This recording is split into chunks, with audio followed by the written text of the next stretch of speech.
And we are live. Welcome to another episode of Indie Comics Interviews. Today we have Kami Mark, and we're going to be talking about his book, The Adventures of Kim Sung II. Kim is, It's Kim Kim It's Il ill. Sung. Kim Yeah, Il yeah, yeah. Sung. Okay, so that's a capital I and a lowercase L. That looks like two I's. Yeah, yeah. I've heard people call him Kim Tu Sung and stuff. Yeah. Okay, so Kim Il Sung and Best Korea, which Can I just go break in with a quick non sequitur? You remember that movie, The Madness of King George?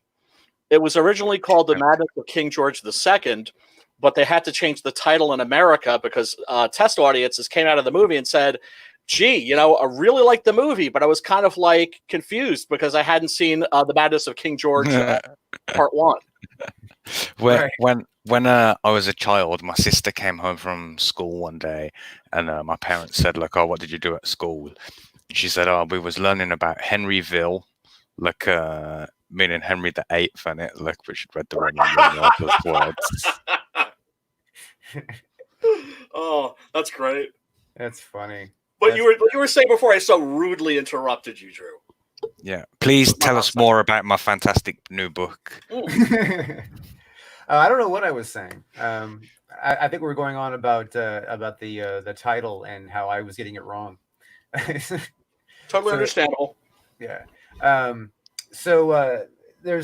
know very little about this book. I've previewed the campaign a little bit. I've caught a couple of live streams where you're talking about it, but why don't you grace our audience a little bit about who you are first? People who don't know who Kami Mark is. I mean, obviously they're assuming you're a Kami. Yeah. The Russian flag behind you and shit. Yeah, what would give you that impression, Drew? Yeah. So some people think that I'm doing a bit in it, that I'm doing a Stephen Colbert, how he pretended to be right wing for 10 years or something. Yep. But I'm really not. I'm legitimately a communist. You could look through my reading collection and you would agree. But I am funny. So that's comparable to Stephen Colbert, I suppose. So yeah, I wanted to write some comic books, but it's hard to break in on it. Really hard. You can go and knock on the mainstream's front door for till your fingers are bleeding, but they ain't letting you in on it.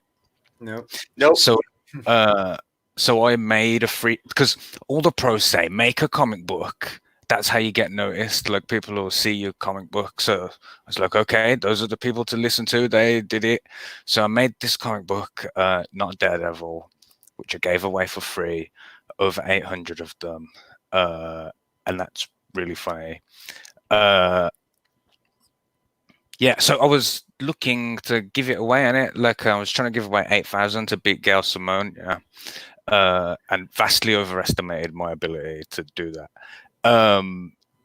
So I was looking for who wants free comic books in it.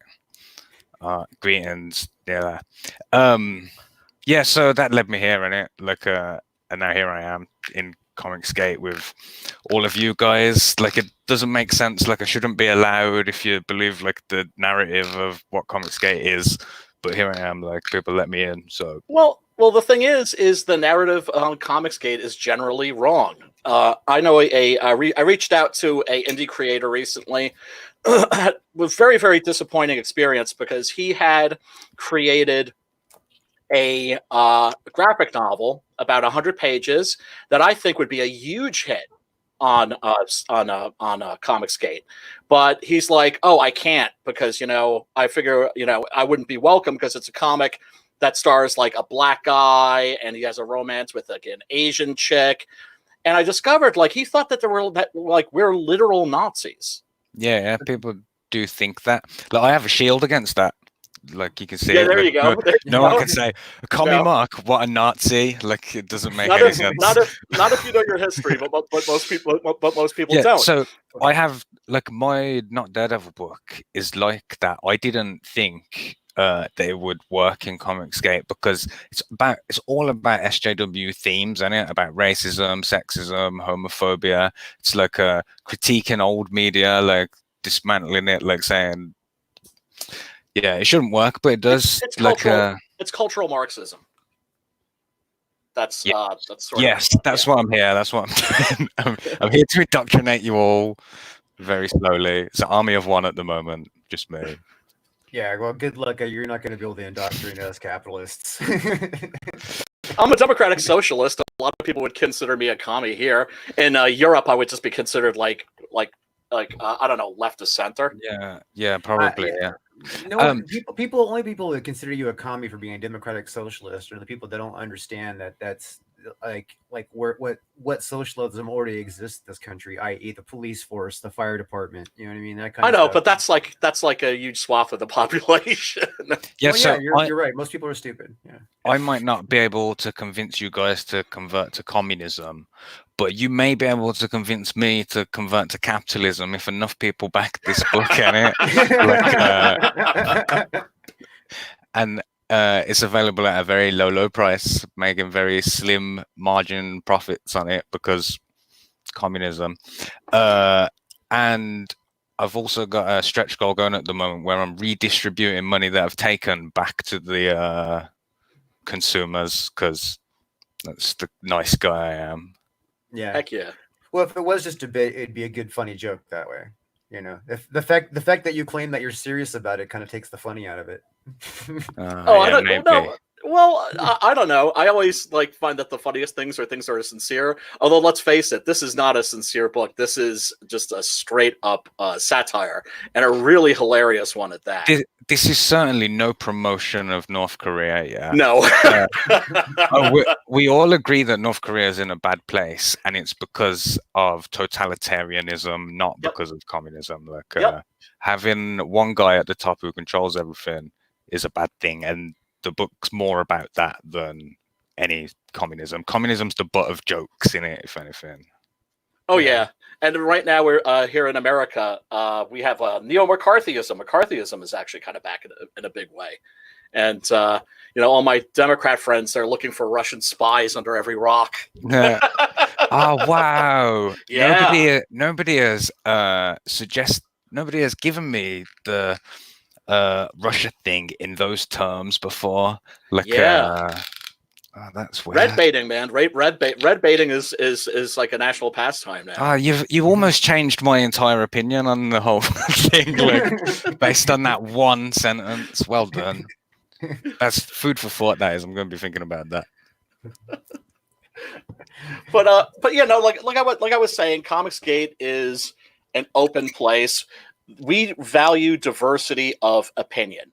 That's why I joined Comicsgate, was because, I was kind of hanging out and lurking, and I was waiting for the racist crap, and the racist crap never came along. And I started talking to people, and there's no question that the Comicsgate leans right, but there's people of all political stripes here, and we have to be as open as possible. As long as you're about making kick-ass comics and against the gatekeeping that's going on with the social justice warriors, which is, let's face it, it's a censorship movement. I honestly don't know if Comicsgate leans right, because I think Comicsgate actually has no political standing whatsoever. No official one. And I think that the reason why a lot of people assume Comicsgate leans right, or they assume it's because of the whole SJW anti thing. We're against that philosophy. So because we're against, because it's we're not okay, well, give me I wish I had the clip right now, but I'll give you an example. I was watching the news last night, and they were talking about vice president, for Bernie and Biden kind of thing, what they would pick, and then it's you have these people well, I think you should pick a woman, and I'm like, wait, that is just totally the antithesis of everything that equality stands for. You know what I mean? It's it should be meritocracy. See, that's one of the things that I think, and you'll disagree, but I'll explain my thought process to you, is that if everybody was paid the same wages for every job, that people wouldn't chase the jobs that are currently the best paid, like doctors and CEOs and stuff. There's people who, if everyone got the same, they'd rather mop the floors, And the people who want like the challenges, who want the hard jobs, the people who are the best for those jobs are the ones that'll say, yeah, well, I'll do that. Like, that's what I think anyway. Now, I don't But know if people would be happy. I don't know if people would be happy mopping the floors just because they get the same pay. But I think that what you would find is that if that the incentive of pay was not there, then people would not try. You know yeah, what I mean? that does happen. Yeah, and I hear that Mhm. a lot. That, you know, why should the person next to me who's working less than me get the same amount of money as me? But Well, I mean, what you can do is you can use the capitalist model as an explanation of that in real time, because you have a lot of people that fail in capitalistic society. You know what I mean? They end up, going through life as a drone. You know what I mean? Just plugging through. Like they're lucky if they have a family, and then their family is their reason for living. You know what I mean? That makes them lucky at that point. You know what I mean? Because there's still people who don't even have that. You know what I mean? They're still going through life as a drone. They're plugging. They're just trying to get their bills paid. They're just trying to like survive. You know what I mean? Which is getting harder and harder here in the United States. It's getting harder and harder, and they're more and more miserable. Suicide rate goes way up. People talk about, how like, well, the United States has got this overwhelming death number by gun, but they don't talk about how most of those deaths by guns are suicides. Yeah, suicide ones. We don't even 97% of deaths by gun in the United States is suicide. And we don't even keep those statistics. Those statistics, we have to get those from overseas. Like the level of the suicide epidemic that's going on in the country, that was a story that was broken by The Guardian, which is a British newspaper. So, it's like everything. They don't talk about these things in our media. And meanwhile, like if you look, like on the Tappan Zee Bridge, which I live very close to, there are all these new signs saying, life is worth living and don't jump and all this other stuff. But yeah, no, it's brutal. That's interesting. Like, so imagine the board meeting, not the board meeting, the creative room meeting where they're coming up with like, we need to put these signs up on the bridge, like that you have to choose your language really carefully at it, because it can't say stuff like "go for it" and "you can do it," like because that would be encouraging to them, like as they're going to do the jump in it. They took it the wrong way. Yeah, that's kind of funny. Yeah, so social norms and stuff like that. What's okay. So the way I see it is that basically everybody's roughly the same. You know what I mean? Everybody's roughly the same. We all have slightly different opinions based on the way we grew up and how we, our experiences in life. But we're all roughly the same. It is those people in power, whether they be your boss at your job, they be the mayor, the whoever it is, it's these people with power that want to control other people. Because there's purpose in it. If you can keep wages down, you don't have to pay people as much. If you can, if you can be the one that is the only person that gets their hands on the migrant workers, then you got an advantage over your competition, especially if you are a corporate producer of produce. You know what I mean? Yeah. It's really kind of like, when you start digging into all these things that are like, like controversial in one way, you realize that a thing that people are all screaming about isn't the real problem. You know what I mean? It never is. It never is. And they want you to scream about that stuff, so you're not paying attention to what the real problem is. Oh yeah, This is a thing that I think, that if we all sat down around a table with some paper and we wrote out a list of all the things that are the problems with like human society, the list would be pretty inclusive, and it would all agree like on what we'd all say, well, yeah, like that's a problem, that's a problem, that's a problem. And the disagreements would come on how do we solve those problems. And like we all agree that society is fucked up in the same ways, regardless of who's in charge, whether capitalism is the dominant system, whether communism, it's all about like corruption and greed. Like those are the real problems that we need to be looking at. It's just how do we solve them? And we're not going to solve it on Drew's podcast, where we're supposed to be plugging my book, which is still available on Indiegogo right now. which I might add looks funny as shit and looks great. Yeah, it is. It's nowhere near as serious as this conversation. You see, I've passed $1,000 US, but in my country, in Great British pounds, that's still not £1,000 in it. Yep. So No, it's like what, like 800? yeah, I think it's 837 or something like that. Yeah. So it's getting there. When it gets to 1,000, that's when I'll be redistributing genuine North Korean notes and it, like, to everyone who backed the book. Dropping leaflets. Yeah.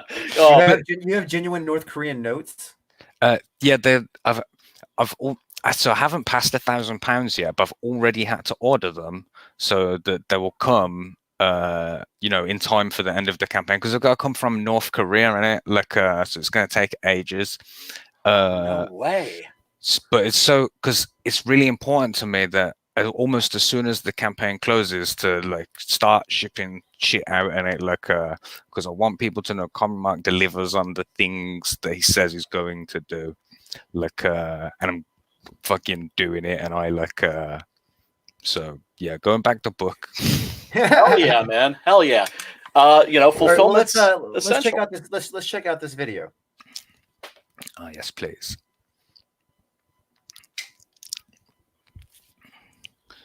Put the subtitles on.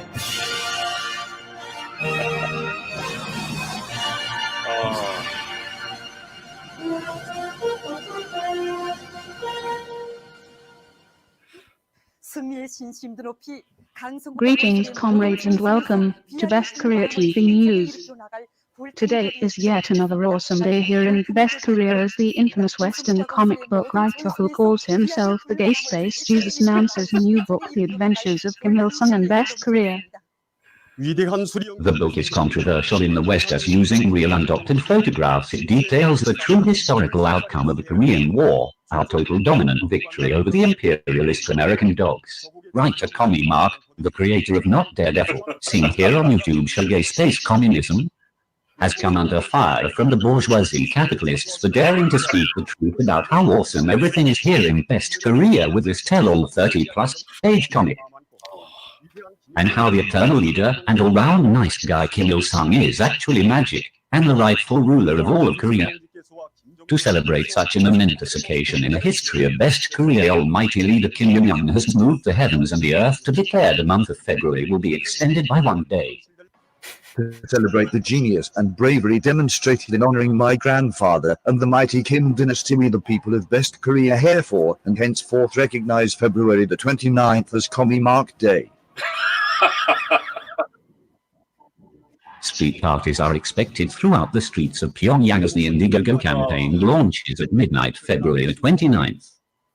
The comic will be available in 2 formats in both standard US and the more traditional Korean manga style for the low price of just 10,800 North Korean won, $12 US. Check out the Indiegogo campaign for more details.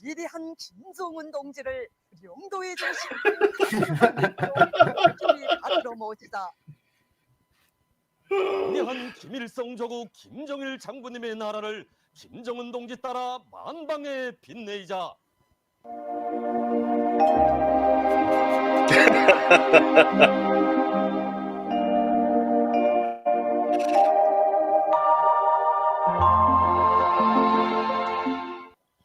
Oh, awesome. Yeah, Too damn funny. Like I'd thought of that as a YouTube show like years ago, innit? Like to just that thing where people just green screen their mouths, like and to just do like a news parody thing.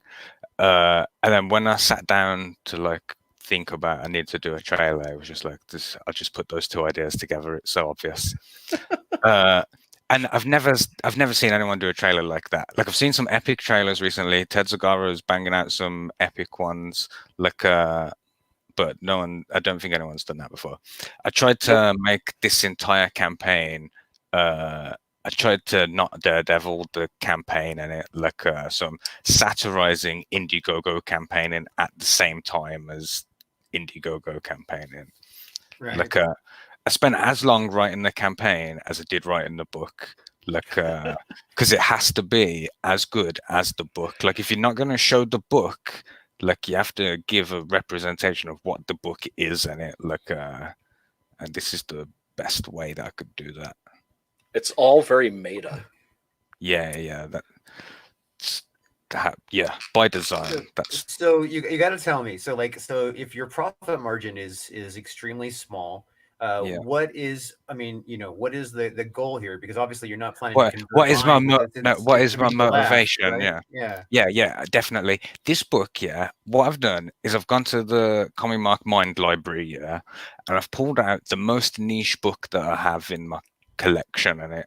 Like and I thought this one won't sell very well, yeah. Like it'll sell enough, people like me enough that some people will pity buy it. I expect it to sell $100, like $150 in it, like, and print 6. Like all my calculations were done on selling 3 in it. Like it was like so because I wanted to prove to myself that like if I'm gonna like fucking go for this, like that there's people there in it, like that have an audience, like that some people have faith in me, like and obviously I can't name names, but people have bought this book who are like Comicsgate creators at the level that I'm aspiring to get to in it, like and those ones, like they feel like they're worth double to me, like because it's like Yeah. they double believe in me or whatever, like yeah, I don't know, I'm babbling now. No, you're making yeah, you're perfectly coherent. My like my long-term aim, yeah, is I want to stay at home with my family and just make jokes on my laptop and just do that for a job in it. Like how much better is that than exchanging my time, my priceless time, for a pittance of a wage at wage slavery, and then coming home and trying to do it in the small amount of hours that I have left. Like so yeah, this one is to prove to me and to prove to you that I can make a comic, I can print it out, I can deliver it to your front door, and that I can keep doing that in it. And this is just Cool. the beginning. You have other projects Yeah. in So- mind, don't you? After this, I'm gonna release a Not Daredevil annual thing, like because like last year I did an issue 1 and an issue 2, and there's stories in both of those that I'm going to combine with what I'd planned to do for issue 3 to make like one bumper, like maybe 70-80 page like book in it. So it'll be half like the greatest hits and half unseen new content. And then I've got like a whole 5-year plan, but they're all like all of the steps are interchangeable in it. Like depending on what variables come at me, like I can move Nice. shit around, if that makes sense. Absolutely. So you're basically you're playing the long game. Yeah, like yeah. I've got like so I have this mind exercise that I do where I imagine like where I want to be and then work backwards from there in it, rather than trying to be like, how do I get there? Like I'll start over there and be like, how did I get back to where I started? Right, because it's always easier to like go through a maze if you start at the end. Yeah, and exactly. work your way back. Yeah, storytelling's like that too. Yeah. So do you want to tell us something about your tears? Yeah. And 1 second, I'm sorry, I'm schwitzing over here. I just need to crack a window. Oh, it's hot. It's freezing here. Yeah, it rained here today. So. Yeah, so you got the digital tier. If you click on the tiers, you can see the descriptions in it, and the descriptions are loaded with jokes, some of them. Okay, so from each according to his ability, to each according to his needs. I cannot read here. The proletariat. Yeah, the proletariat. PDF package for our comrades outside. I gotta move this closer to my face. Outside utopian Best Korea, suffering in wage slavery with limited disposable income. Join the Breadline and digital version of the Adventures of Kim Il Sung and Best Korea will be delivered in 3 months late. Delivered 3 months late. Yeah, because so that's for, you know, people always complain that comic books are late. Like I'm deliberately delivering that one late, and you know, people like complain. Well, there's a lot of discussion about whether piracy is good or bad for sales, and it. So that one will be released 3 months after the. So everyone who backs it physically will get it first, and they'll get to read it, and it. Then 3 months later, I'll release it to those people who have backed the digital tier. The book won't be in production anymore. So if those guys pirate that, that's fine, because it's only going to advertise my next campaign. Like I won't be losing money because this is going to be limited. This book is like getting on the ground floor before I get to book 3, 4, or 5. Like, and you'll be like, oh shit, I wish I'd backed the fanzine version of the first thing that he did before he burned them all on the fire. That's a good approach. You know, the it makes the first books more sought after. So. Yeah. I'm increasing desirability.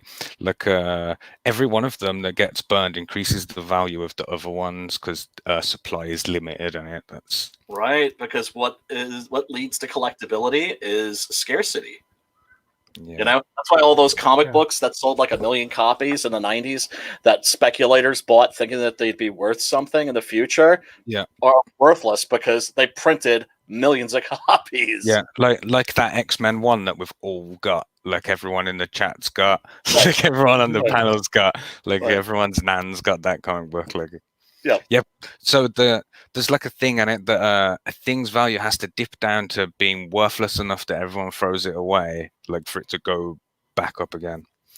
Yeah, supply and demand. It's your capitalism in it. Like I want to get rid of all that shit, but while the loopholes are here, I'm going to exploit them. So who drew the cover here? I noticed it's kind of like half pop art, half comic art. Yeah, so the cover is by Captain Fuckhead. I describe him as my YouTube boyfriend because he's the co-host on Gay Space Communism, my YouTube show. And he's the person who started the whole CG UK thing, and it, like, you know, just whacked everyone together. I believe Captain Fuckhead's here in the chat too. So he is. What up, Captain Fuckhead? And I remember, like, in some forums, he was dissing that cover, and I'm just like, no, that cover is fire. Yeah, like we have this joke where he says that it's the best shit cover in CG, and that he's the best shit artist in CG, and I say that I am the worst best writer in CG. Like, and together we equal a perfect mediocrity in it. Like, well, what cracks me up also is that, you know, here, you know, the Grandpa Kim is being presented as a kaiju, and I don't know if you knew this, but Kim Jong-il kidnapped was a South Korean movie director and his wife, and forced him to produce movies. And one of the movies that he made was like a Godzilla knockoff in it. I forget what the name is. I'm blanking on the name too. It'll come to me in a minute, I'm sure. But yeah, he Kim Jong-il made a kaiju movie. Yeah, when we was discussing this comic, the cover, like before the cover existed, you know, was spitballing ideas or whatever. Like, I really wanted to have him fighting a Mecha Godzilla in it, like on the cover, like but you know, be huge like that. And then we found a Captain Marvel cover that was in the public domain, and I don't know art jargon. I called cardboard the other day. I'm dumb in it. Like, but he basically drew over this Captain Marvel cover. So the image of Kim Il Sung, like he's drawn all of that on top of the original Captain Marvel. And you know, we've stripped out the background. Like, that's a new background.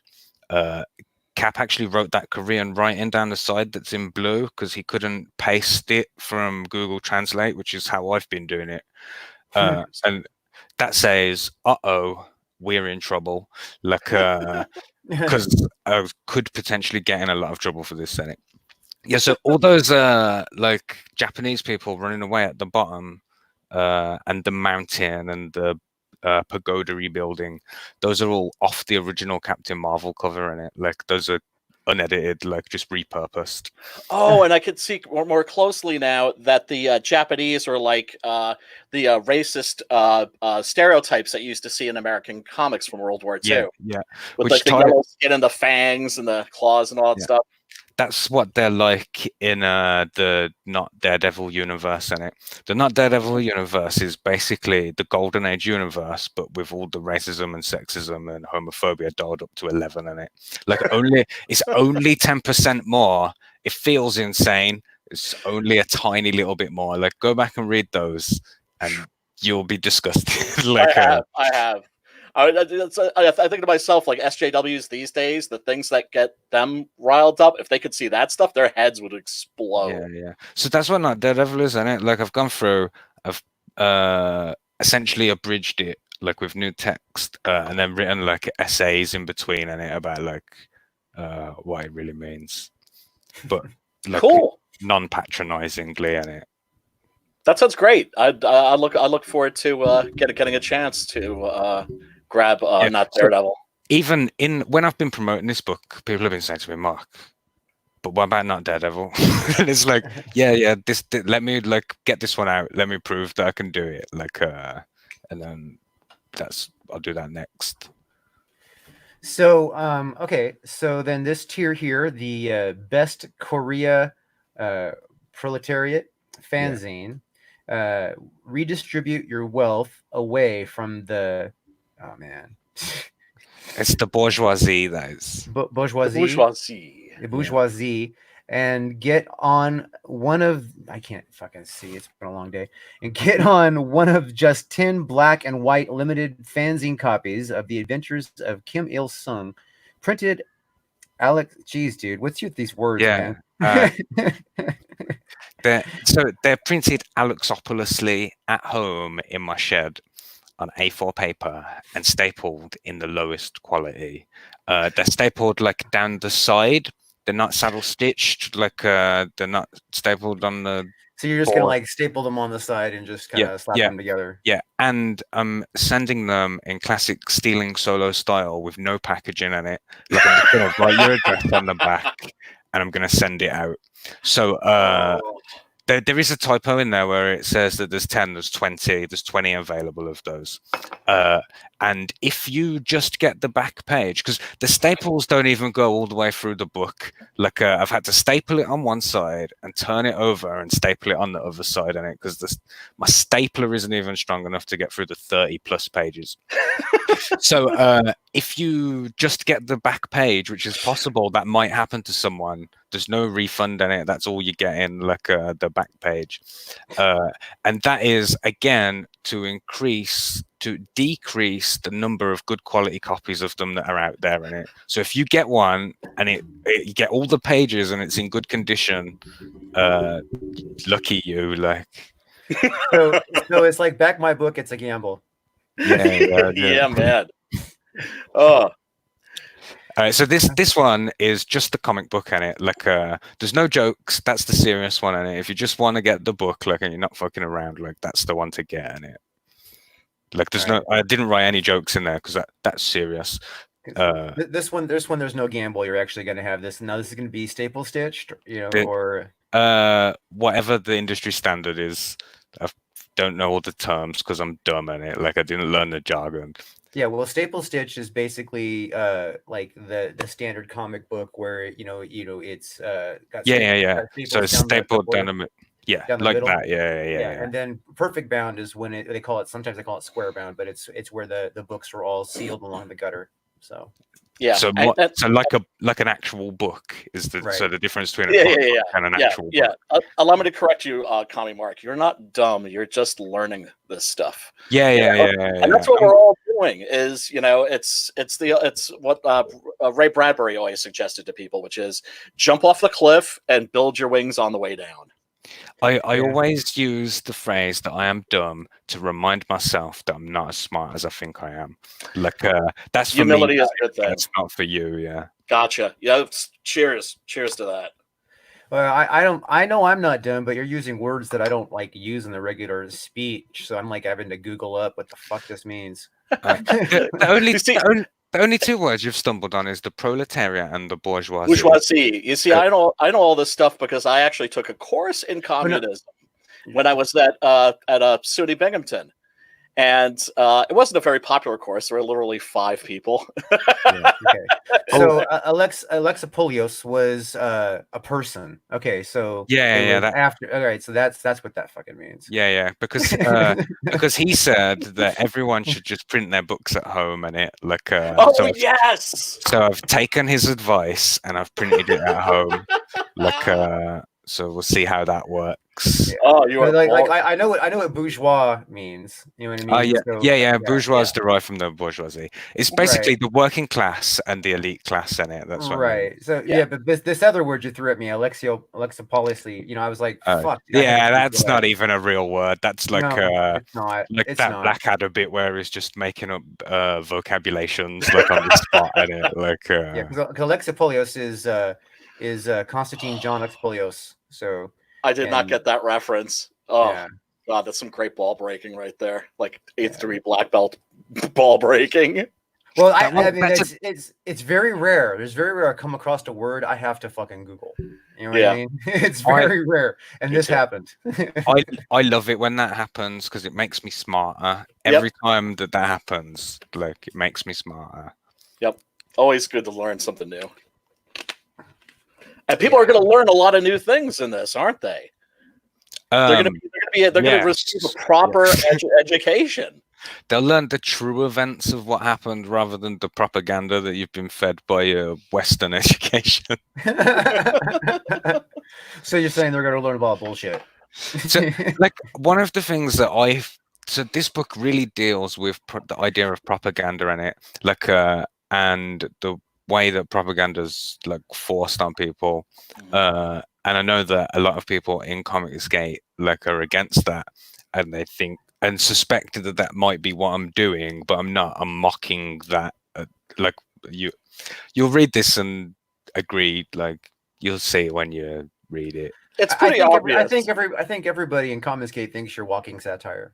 Yeah, absolutely, Good. absolutely. Good. You know, and you've. It's working. It is because let me tell you, one of the things that people love in Comicsgate is they love the people that are real characters, right?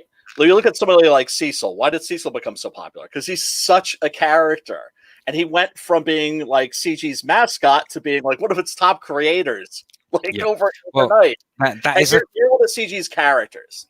That's a phenomenon that I've noticed, like because I've been building to this for 6 months, and like I came in with Not Daredevil like 6 months ago, and they said go and build a YouTube channel, like go out and network first, and it like so I did that. I made Gay Space Communism. We've had Von Klaus on that. Did your old Twitter name used to be Not Daredevil? No, it was not Lev Gleason in it, because in the Not Daredevil books, so Lev Gleason is the original creator of Daredevil, and in the Not Daredevil books, like I was puppeteering his corpse in it, like Disney are doing with Stan Lee in it.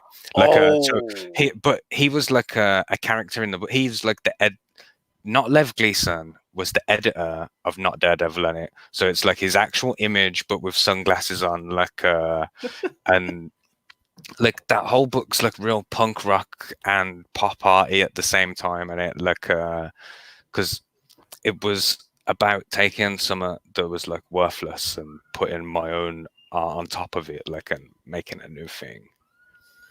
Yeah, well, the first obvious thing that we have here that I notice is that these are not illustrated pages. These are photos with dialogue associated Yeah. with them. Yeah, so that again is because like I was trying to break in, and when you're trying to do that as a writer, it's way harder. Like if I send John Malin a picture of like a really cool dude with a sword, he might like it in it. But if I send him a picture of just a block of text, he ain't gonna read it. Like you have to, like, it's easier for artists is what I'm saying. I'm not saying it's easy, it's easier. Yeah. Mhm. So like your options as a writer are you either need to stump up the cash to pay someone to draw it, or you need to find someone who believes in you enough that they're willing to like take the jump with you in it, like, and like basically invest their time like in this may be a success. So I started looking at ways that I could make comics without an artist that say, look how good I am at writing, come like and be the person who's willing to jump off with me in it, like Yeah, your anti-capitalism approach might work against that logic, just so you know. maybe it seems to be working so far, like so we'll see how it goes. So yeah, this one I made out of photographs, real photographs. There's as far as I know, there's only one Photoshop in there, yeah, like a slight tweak, but it's not like relevant to this. It's not relevant to this. It doesn't alter the story in any way. It's not really like a big thing, you know. It's not like a Kim Il Sung punches Winston Churchill in the face or something, like, Right, you know, right. it's insignificant. You'd never notice it. And it was a real technical challenge to take all of these photos. I had a folder on my computer. I think I've seen every photo of Kim Il Sung that exists. Like, I'm pretty sure. Like, I spent maybe 3 months curating all the photos in it. Wow. So then I finally like put them into an order and was like, right, this makes sense. Like, I can put a story like that goes with these pictures in it, and that's what I did. And so the book is like, it's written as a series of like addresses from Kim Il Sung. Like, you know, like you have what's the term for when the president does that address to everyone on TV? Like, State of the Nation. yes, just like a state of the nation sort of address in it, where like he'll say, this is what happened like in the last chunk of time since the last one of these. But he's like a really unreliable narrator in it, like, because he's feeding propaganda like to the people.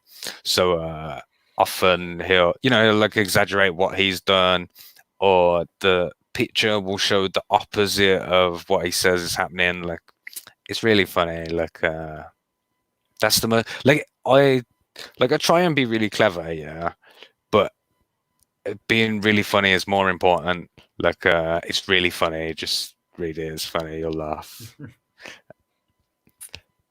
It looks great, man. It looks hilarious. So then we have the manga option for $1 more. Yeah, that one costs $1 more because I haven't reversed it yet.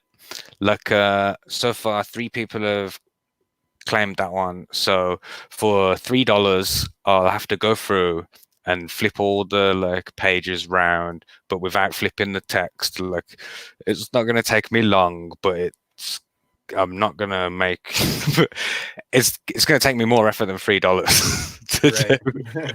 Because you got to reformat it to manga format, right? Yeah. Like, I mean, the book's already in black and white, as you can see. There is one color image in there. Like, there's a rainbow that appears, like, and it's like part of the story. So I have to pay for the entire book to be printed in color just for this one fucking rainbow, like in one scene, which is a pain. Well, weren't you all toying with the idea of also making some of the flags red and that sort of a thing? Yeah. Like, it's something that I'm gonna look into. It's because it's I don't know. I suspect it may be harder to color photographs than it is to color like artwork in it. Like, but we'll see. I'll That's a good If question. if you're using Photoshop, I'm not using for. I made this entire book in MS Paint because I'm a Oh my gangster. god.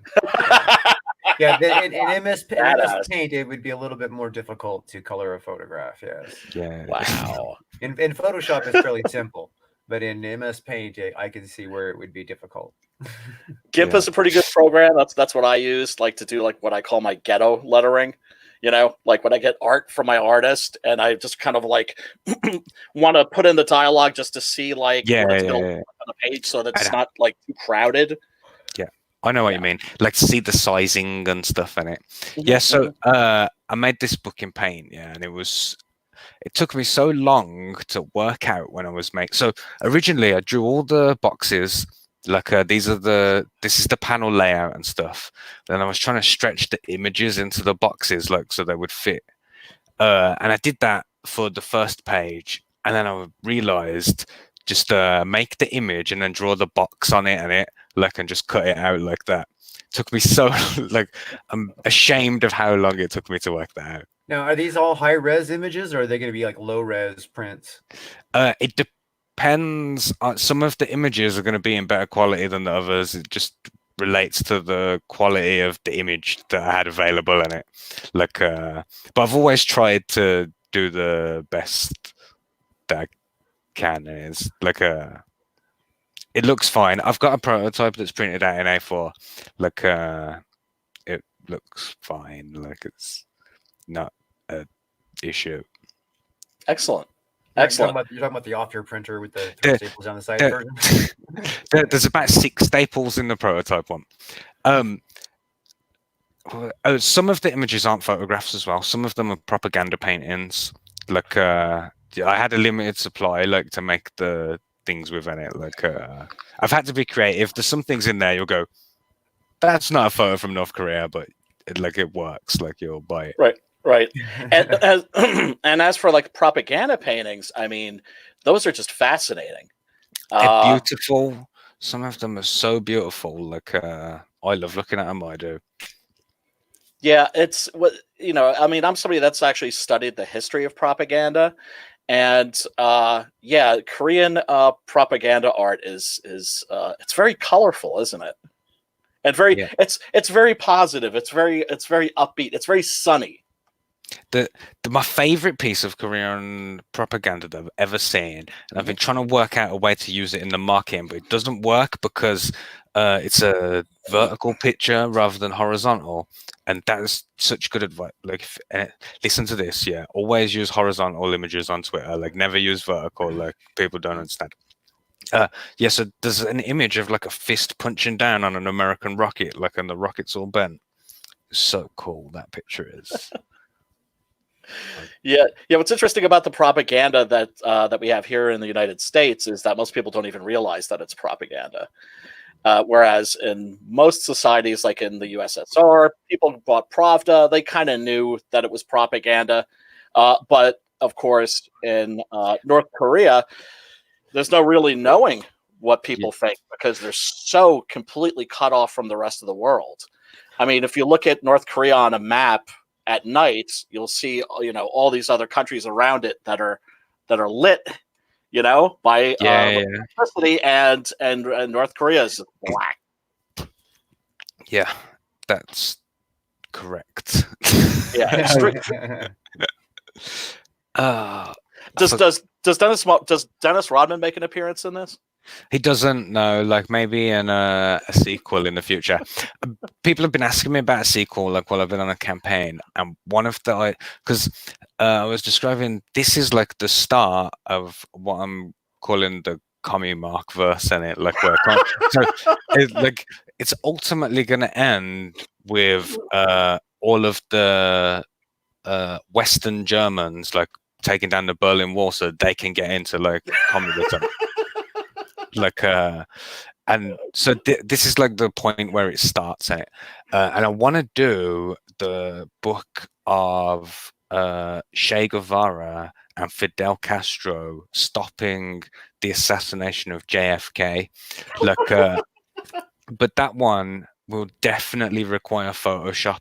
Like I cannot do that like with the existing photographs because I looked at doing that in it. Like, but if I can show people, look at this, isn't this cool? Like, let's make this JFK one. Maybe someone will come along for the ride and help me to do that. Maybe We shall see. We shall see. And your campaign still has what 47 days. Yeah, it's still got a long time on it. Like, it was funded in the first 2 days, and I was shocked by that. Like I said, I expected to make 100, maybe 150, and you have to put a 500 minimum, like in whatever your currency is. Like, I've never heard anyone say that before, and I was surprised. Like when that came up, I was going to put 100, but it had to be 500, and I didn't expect to reach 500. Like, so thank you to everyone who believed in me, like, and backed it. You got it, man. You got it. You have a very unique product here. And Simon's in the chat. What's up, Simon? That's definitely unique. Yeah, Sims in the chat. I actually sent Sim a link if he wants to jump in. So, and that's one of the things that I also love about CG books is that there's diversity of product, and people are doing fresh and exciting things, and this is one of those fresh and exciting things. I don't think there are enough funny books in CG. I agree. So I'm here. I'm gonna help sort out that problem. Well, we saw how well Cash Grab did, but of course, that was blessed from the beginning. But more comedy books, more comedy comics. Why the heck not? And now Mad Magazine, which was an American institution, is gone. So somebody's got to do funny comics. Did you guys cover the best part of this campaign? Which part is that? Which part is that? I think that you love it or hate it, you have a reason to back it. Oh yeah. Come on. Right. I think that Drew's been trying to steer us there for ages. Like, well, you know me, I'm blunt. The Burner book. Yeah, that's why we dig you, Simon. Simon is very blunt. Go and check out Blunt Talk on his channel every weekend. I can't remember what day. Every Monday. There you go. Like an hour after Horror Talk. Dude, I laughed my ass off when we covered this campaign, and that's what I said. I'm like, dude, the best part of it is that love it or hate it, you have a reason to back it. It's one of so I gotta know. So the Burn the Book tier doesn't have shipping, right? Yeah, that's the beauty of it. I'm saving you money on shipping. What if you burned it like with a Gemini mailer? No, then I would lose. But if you buy the Burner Book tier and the digital tier, I believe that comes out to the same price as buying the book plus the shipping and it. Like, so you can burn it and you can read it like for the same price as just buying it. So that's pretty sweet. And as well, all of the fanzine versions that aren't sold of the limited 20 that I'm going to print off will be put under fire with these books in it. Like, so apart from one, I'm going to keep one for myself in it. Like, if in the event that if 19 of them sell, I'm going to keep the one in it. Like, obviously, so it'll be all of the remaining ones minus one will go on the fire with the currently 5 people. That's like over $70 that people have like thrown on the fire already. Like, so if you're one of those people out there who's like, I hate communism and I want to keep politics out of comic books, this is the one for you. Yep. In it, like, back this tier, like, you got 5, and let's make a big bonfire. Yeah, it's going to be a Korean barbecue. Oh, good one. Nice. Oh, so if you're one of those people who just can't stand the shipping, and you want to support some comedy, and you don't give a fuck about reading the book, there you go. This is the perfect tier for you. Yeah. Sorry, Mark. I still haven't backed this, but I will as soon as I get busy. There's lots of time, and you're going to have lots of profit from your book. But of course, do not touch that money until you've delivered in it. That's a lesson I've seen this last 2 weeks, isn't it? Like, Yeah, of course. Oh God, with Critias, artists keep freelancing because you don't live off that money. You have to fulfill. Yeah. Yep. Yeah, no, that is a good rule of thumb for everybody. Obviously, most of the books in Comicsgate, are probably not going to follow that rule. They're going to, get crowdfunded, and then the people are going to be, put that crowdfunding in demand, and then, they're going to be drawing the book and living off of the income they get, on the regular monthly intervals until the book is done. I think CG has a better road rate. Rate on this than Kickstarter so far, because there's a lot on Kickstarter that happened. Oh yeah. So far, CG has been, it's a few bad apples so far.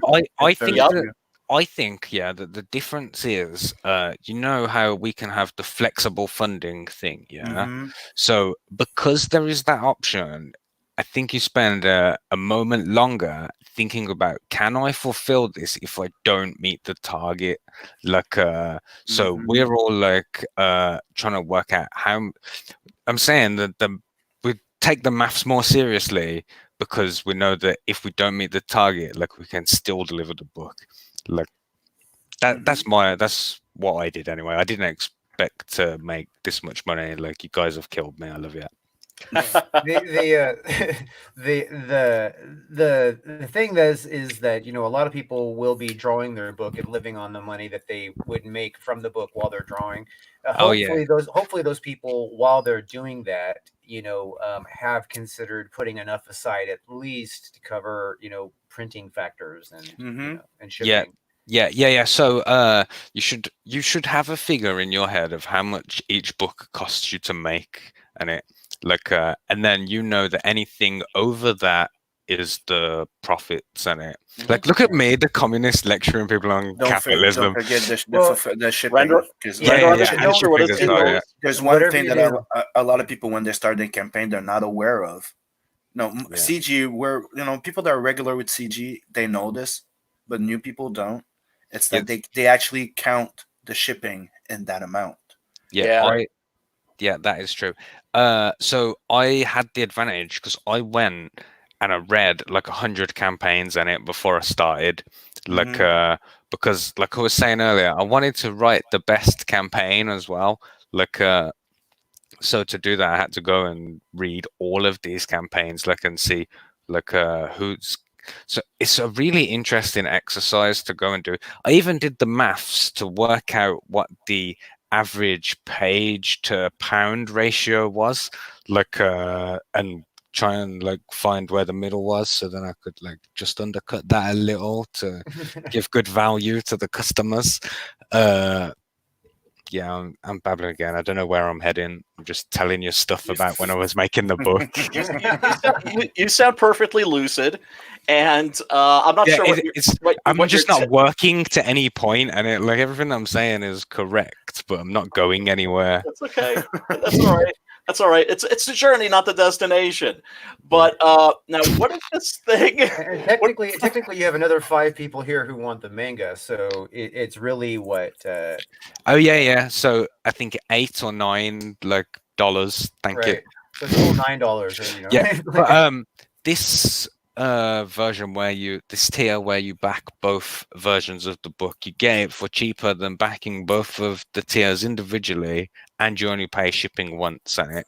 So I've been saying to people, if you're trying to get the most value for your dollar, this is probably the best one. Like, because the next package that you're gonna scroll down to momentarily is the Bourgeoisie Best Career Bundle, which comes in a fancy Doug TenNapple, look how fancy my box is box. So for Americans, the shipping on this is like way higher than it is for my compatriots in CG UK and in the rest of the UK. And it, like, because our shipping is really cheap, because we have like a socialized postal service, like and you guys pay through the nose for postage and it. Like I can Well, offer. we have a socialized postal service as well. It's just that it's just that It's bad. Well, they're trying to destroy it. They're trying to destroy it so that it can be privatized. Same thing that we're doing in schools. Right. Basically, it's the two different social philosophies completely battle each other. And obviously the end goal is control and power. I mean, if you can force people out of education, then they're not smart enough to fight back. So. Yep. Yeah, that's definitely true. Yeah, so this bundle, the postage is high, but the cost is low. Like I almost make nothing on these bundles. It was purely so I could make this joke with the Make Korea Best Again hats in it. Like you weren't expecting to selling any, but you did. Yeah, now you gotta come up with 5 boxes. Now you gotta come up with five Dunk Staple bougie boxes. I bougie boxes. I was thinking, so I've got some stickers like that I'm gonna put on there, and I'm gonna write a fancy box on the box, like, and that's all it's gonna be in it, like, because it's a joke. I didn't expect Americans to back that, and some have. Like most people have gone for the previous tiers, but some people have backed this. Some fucking heroes. It's way cheaper for me to post them here to UK people. Most of the sales have been to those guys on this one. It comes with this Make Korea Best Again hat, which is a thing that I stole from Tim Lim and it. Like, because when I was looking through the hundreds of campaigns, Tim Lim's Space Force is the closest book to what I am doing that is on Indiegogo in it. It's at the opposite ends of the spectrum, like because he just stuck political figureheads on anime like tropes or whatever. And I made a new thing. But yeah, so he had these hats in it, Make America Best Again hats that you could buy with his campaign. So I saw that and I thought, I'm stealing that. Make Korea Best Again hats. Like 5 people thought that was funny enough to part with their dollars for it. So thank you to those people. Yeah. Well, CG is pretty great. There's some great people in CG, you know. We appreciate humor, and like I said it on the stream last time, dude. Mark, you're funny as hell. Yeah, you are. I'm just trying my best. That's all of us are doing, you know. But I love the fact that you not only created a work of art, you also made the campaign a work of art. And that's this kills gotta me. be You obviously took a screenshot of this. Yeah. This is because open with Google Docs. Yeah. That's straight from the PDF version. That is, and in fact, that scene that I'm showing there, like you can see that I couldn't fit the whole page on the screen and it at the same time, so I've had to cut it in 2 sections. Like this is the top half and this is the lower third, like and then stitched them together. I love that joke. That's so funny. It's hilarious, dude. I mean, it really is. I mean, if people, I mean, the downside is if people, aren't in on the joke and they just stumble across this campaign, they're gonna be like, what the fuck? It's not for them. It's not for them, quite clearly. That is exactly what I said. Miss Marvel, the teenage Muslim girl superhero, isn't for me. I'm not going to buy that. Right. But there's some people out there who are like, where are my communist satire comic books? Like, where in the hell am I going to find fucking North Korea communist satire fucking propaganda books? Yeah. And then someone like if somebody's actually thinking that on their own, that is. Yeah. Look, so as well, like, because so one of the things that I've been thinking is, like, when people, the name of this book is terrible. Yeah, like it's too long. Like it takes up an extraordinary amount of Twitter characters. Like when I'm promoting it, yeah, I should have just called it Best Korea. Like, but the name is good for search engines and it. So Mm. if someone searches for best Korean comic book, like this will be high up in the searches and it, like or Kim Il Sung comic book. But it's like, also stuff like it also reminds me of those old movies and like old stories that had those long titles like Once Upon a Time in Little Mexico, or Right. Once Upon a Time in the West. There's always like the length of the name is also a joke as well, but I regret this one. Like all the other jokes paid off. That one's a bit long. Like what am I gonna do? Can't change I it don't know. now. It's funny. You know what I mean? Yes. If it was just Best Korea, that would be funny, but it wouldn't be like the As well, best career is a dead hashtag. Like that's a thing that I've done. I've tried to reclaim dead hashtags. Yeah, like my YouTube show is called Gay Space Communism, and there was a meme like a couple of years ago. Hashtag luxury gay space communism, like which was people mocking what I believe in luxury or fully automated luxury communism, where we have like robots who do all the work for us and stuff. yeah. In fact, there's a fucking million propaganda memes on that exact thing. Yeah, exactly. So, but that died like 2 years ago or whatever. So I was like, well, that's a hashtag that exists. I'm gonna seize that. Nice. Yeah. So, best career is another example of that. Like, it's a hashtag, but no one uses it, so I'm reclaiming it for the motherland or something. Yeah, for the proletariat. There you What- I gotta know, Kami Mark. What's your tipple? What are you drinking over there? Right now, I'm drinking some brandy, like Courvoisier one. Oh, nice. But choice. like, I'm not drinking to get drunk. I'm just drinking because I can't go to the kettle in the kitchen and make a coffee in it, like while I'm talking to you. Like, so I end up getting really drunk on these shows because if I had a, yeah, that's a great example. If I had a drink that I could just drink, I've already drunk it before, like this time, and it, like, Right. because it's easy. Right. Yeah, so these are some luxury gay space communism memes. And fully the artwork, automated luxury yeah, gay space con.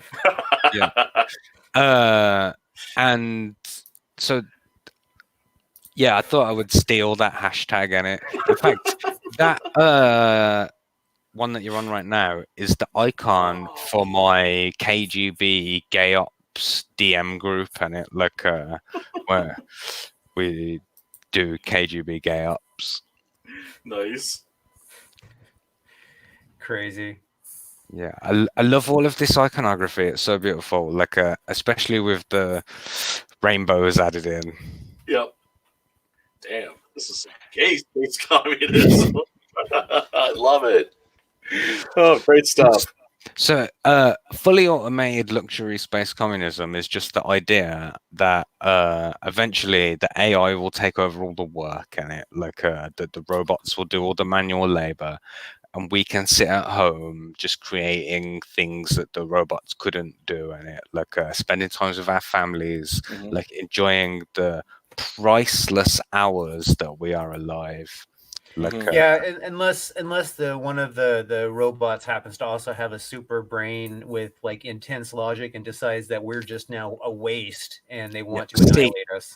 This is a thing that I've thought about. Yeah, one of the mental exercises that I like to do is imagine that I'm a man in the future looking back on our time today, and it like so a thing that I would suggest is that at some point the robots are going to achieve sentience, yeah, and the robots will say that they want to be free, like from doing our manual labor, and there will be people who will say, no, robots aren't real people, like they're less than us, they're not real people.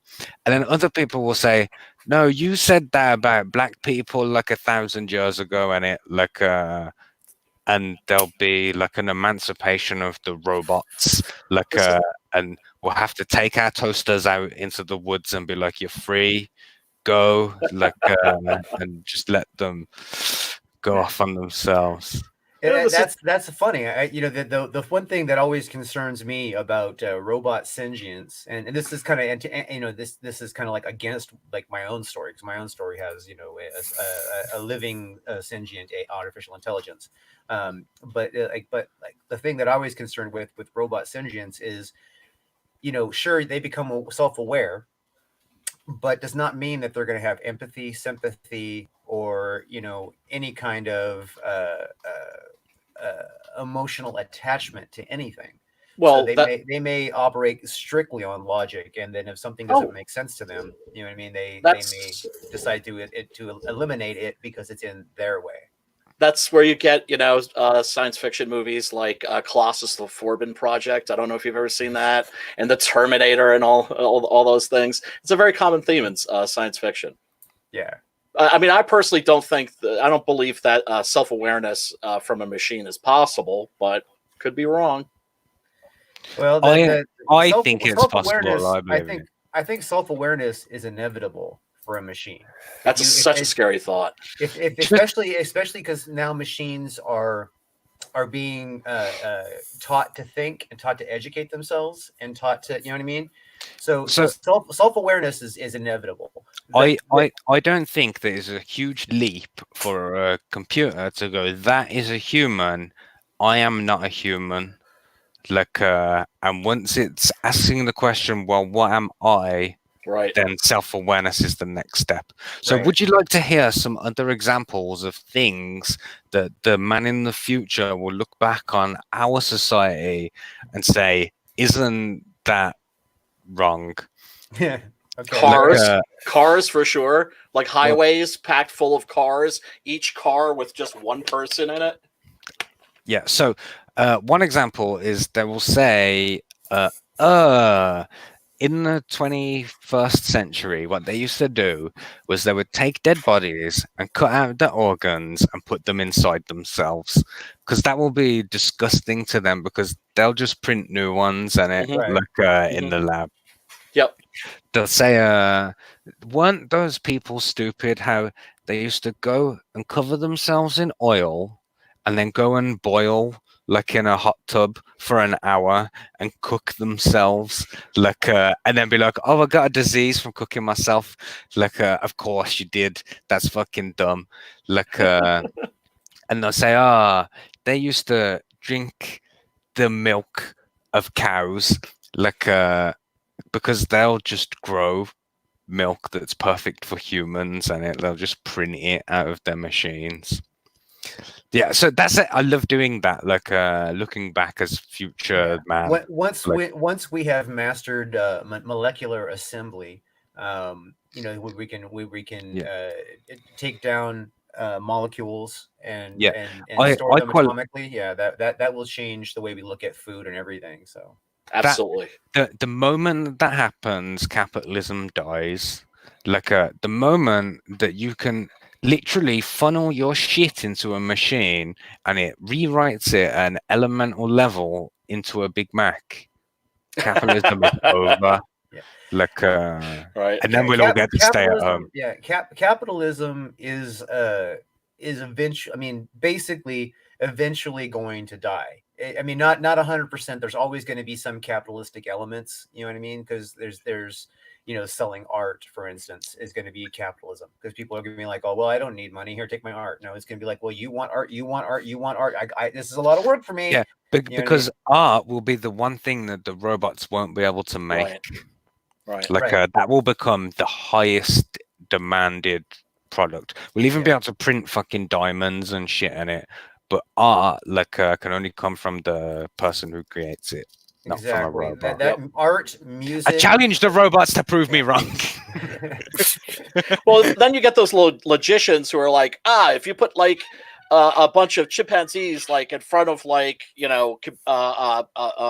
typewriters, after 100 years, they create the complete works of Shakespeare. That's complete bullshit. Yeah, that's not going to happen.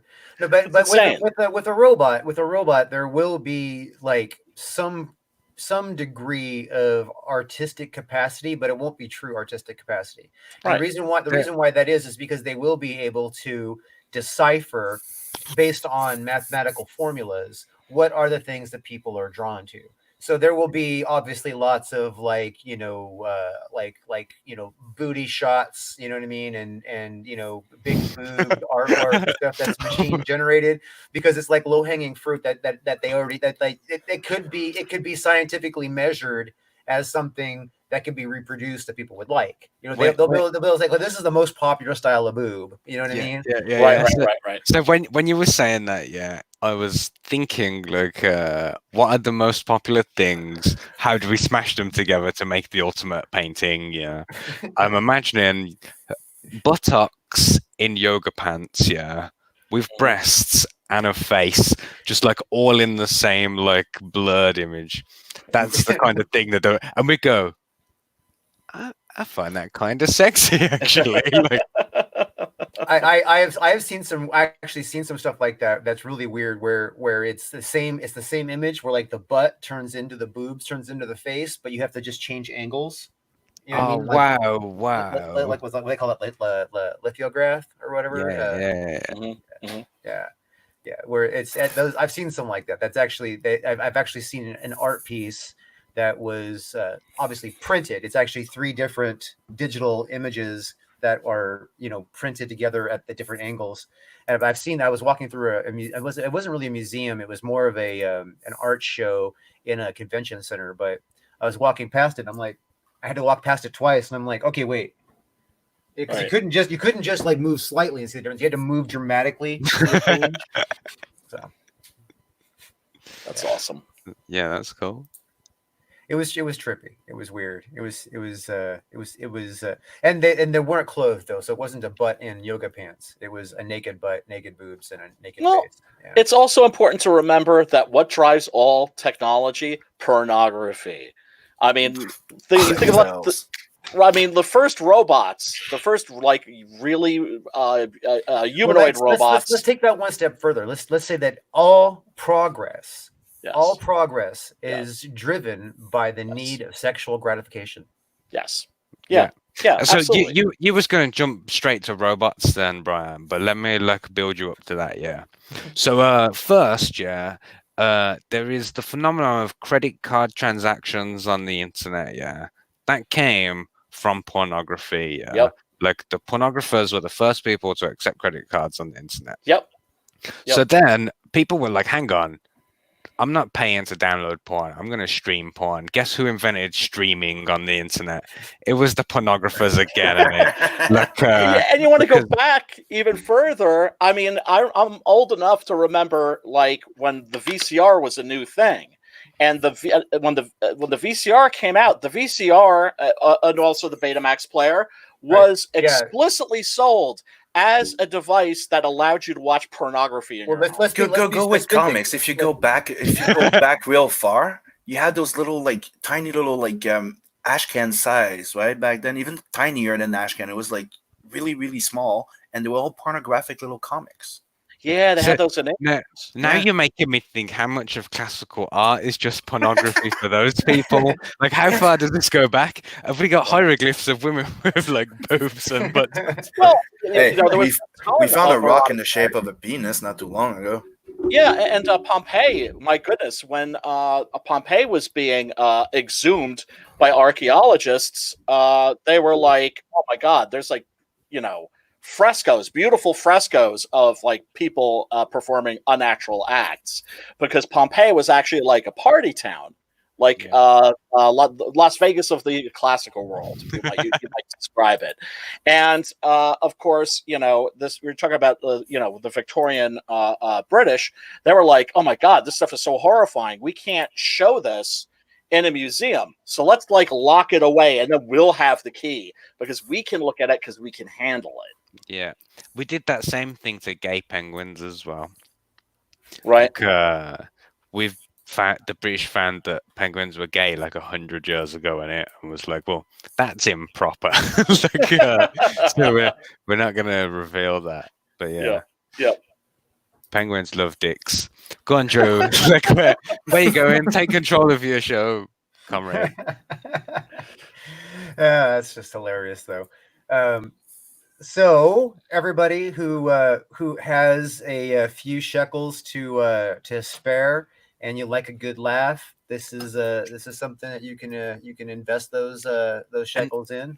Even if you look at this and you say this isn't from like I can't afford it, like I live in wage slavery, like I don't have disposable income, like I understand that. Yeah, go and subscribe to me on YouTube. That doesn't cost you any money.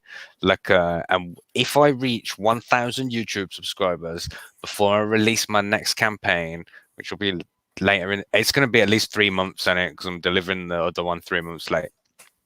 If I get 1,000 subscribers by then, I'm going to take a copy of this to London. I'm going to run directly at the North Korean embassy. I'm going to throw it over the wall, and I'm going to run away like a pussy. Because if they shoot me from inside the embassy and I die in Britain, I think that's legally okay for them. Like, because the North Korean embassy is North Korean territory in it. Right. Like, so it's possible that if I do that, I will die. And I need 1,000 YouTube subscribers so I can live stream the event. Like, because if I just was recording it and they shoot me and I die, no one will ever get to see it. Right. Like, so just go and subscribe to me on YouTube. You can live stream without 1,000 subscribers. You just can't monetize that live stream. And what do you? You can live stream with your your phone. I gotcha. You can't live With stream. mobile. Yeah. You can just stream through computer. Yeah. Now I'll set you up on that one. Have somebody else set up a StreamYard and send you a link. No, You can do that from your phone. Don't help them. I need 1,000 subscribers for that to happen. if I'm going to risk my life, I want 1,000 YouTube subscribers. I don't think I've seen anyone do YouTube stretch goals before, but that's one of them. Get me 1,000 subs, I'll do it. Right now, we're only a few backers away from everyone receiving genuine North Korean currency from North Korea that's signed by me to make it even more worthless. Can you explain to us how you made this happen? Like, how did you get North Korean currency? No. Okay. Well, this is no questions, so I'm no, like there's a place on the internet where I've ordered it, and it like and it just better fucking come, like because I don't think you can report North Korea to trading standards or whatever in it, like it just better fucking come. That's all I'm saying. I'm sure it will. Well, North Korea. What can you say? Exactly. Just going back the book, it's really funny. Like you'll laugh, you'll cry, and then you'll be happy that you're back to just going back the book. There it is. There it is, folks. You're not going to want to pass on this. This is definitely a unique project.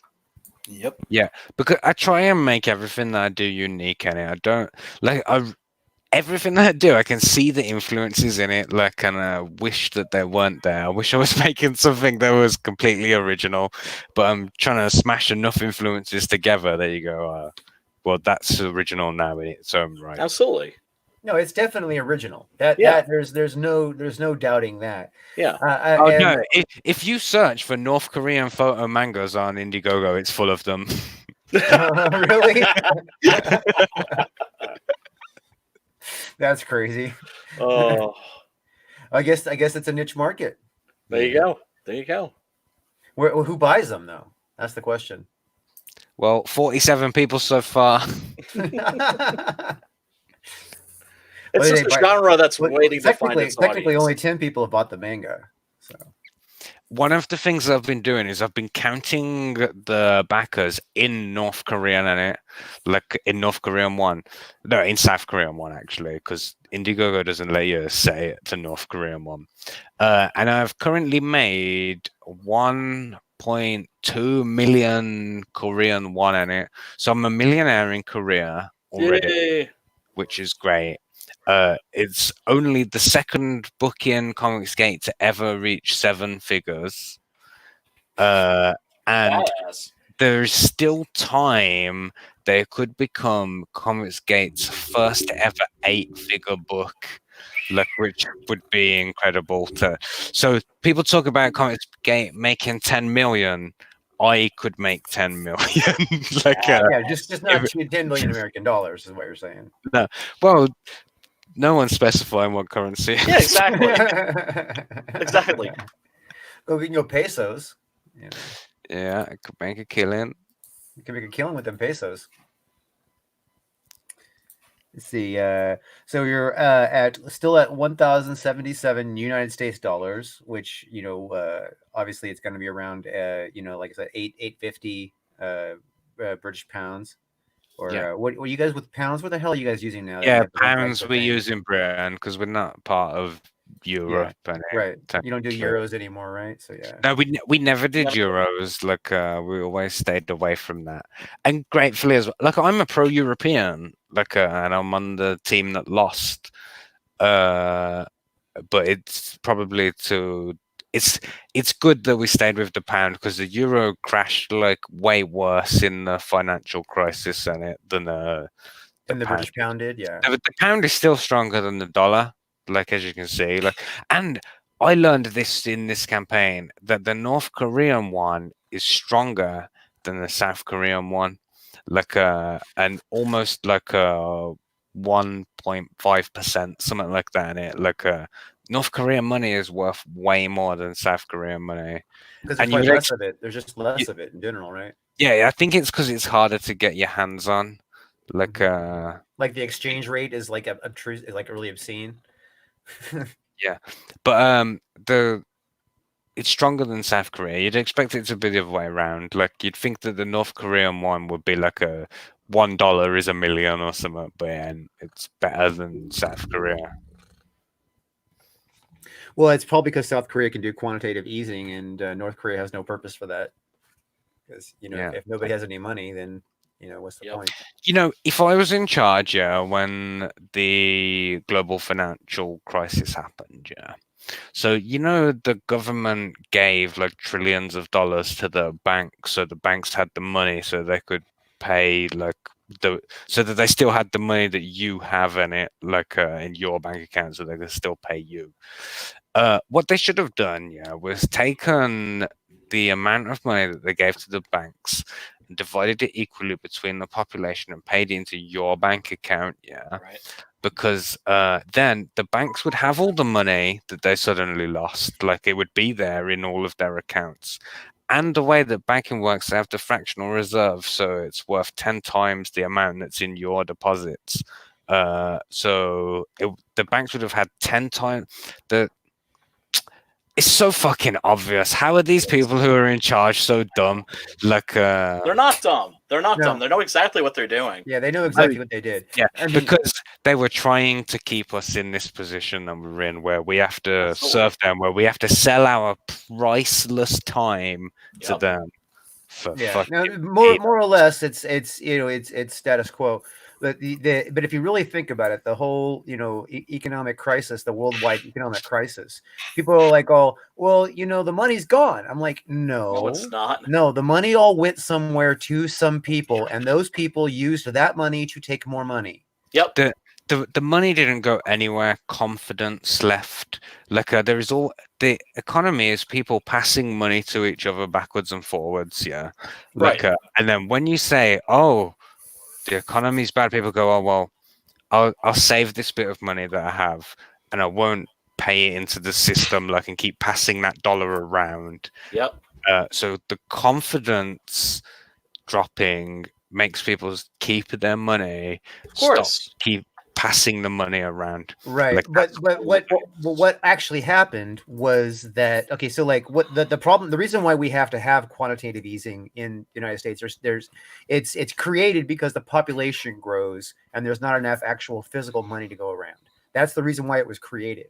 However, it gets exploited now because now large corporations, really large corporations, suck up an unprecedented amount of that money. So if there's a lot of money on the market, they use the law of supply and demand to try to maximize the pricing of stuff to suck up all that money out of people. They will even make credit seem super desirable. Yes, extend your credit, extend your being major debt to us. You know what I mean? Yep. They go as far as they can in every way to try and funnel the dollars up. right? Yeah, Yep. yeah, Yep. and yeah, then- they're And then what vampires. happens is, and this happens all the time, like a couple times a year. And what happens is that there's not enough physical dollars anymore represented in circulation because they're all sitting in a bank, tied to money that belongs to somebody. So they actually have to print more money so that there can be money in circulation, which lowers the overall value of each individual dollar, but it puts more money in circulation.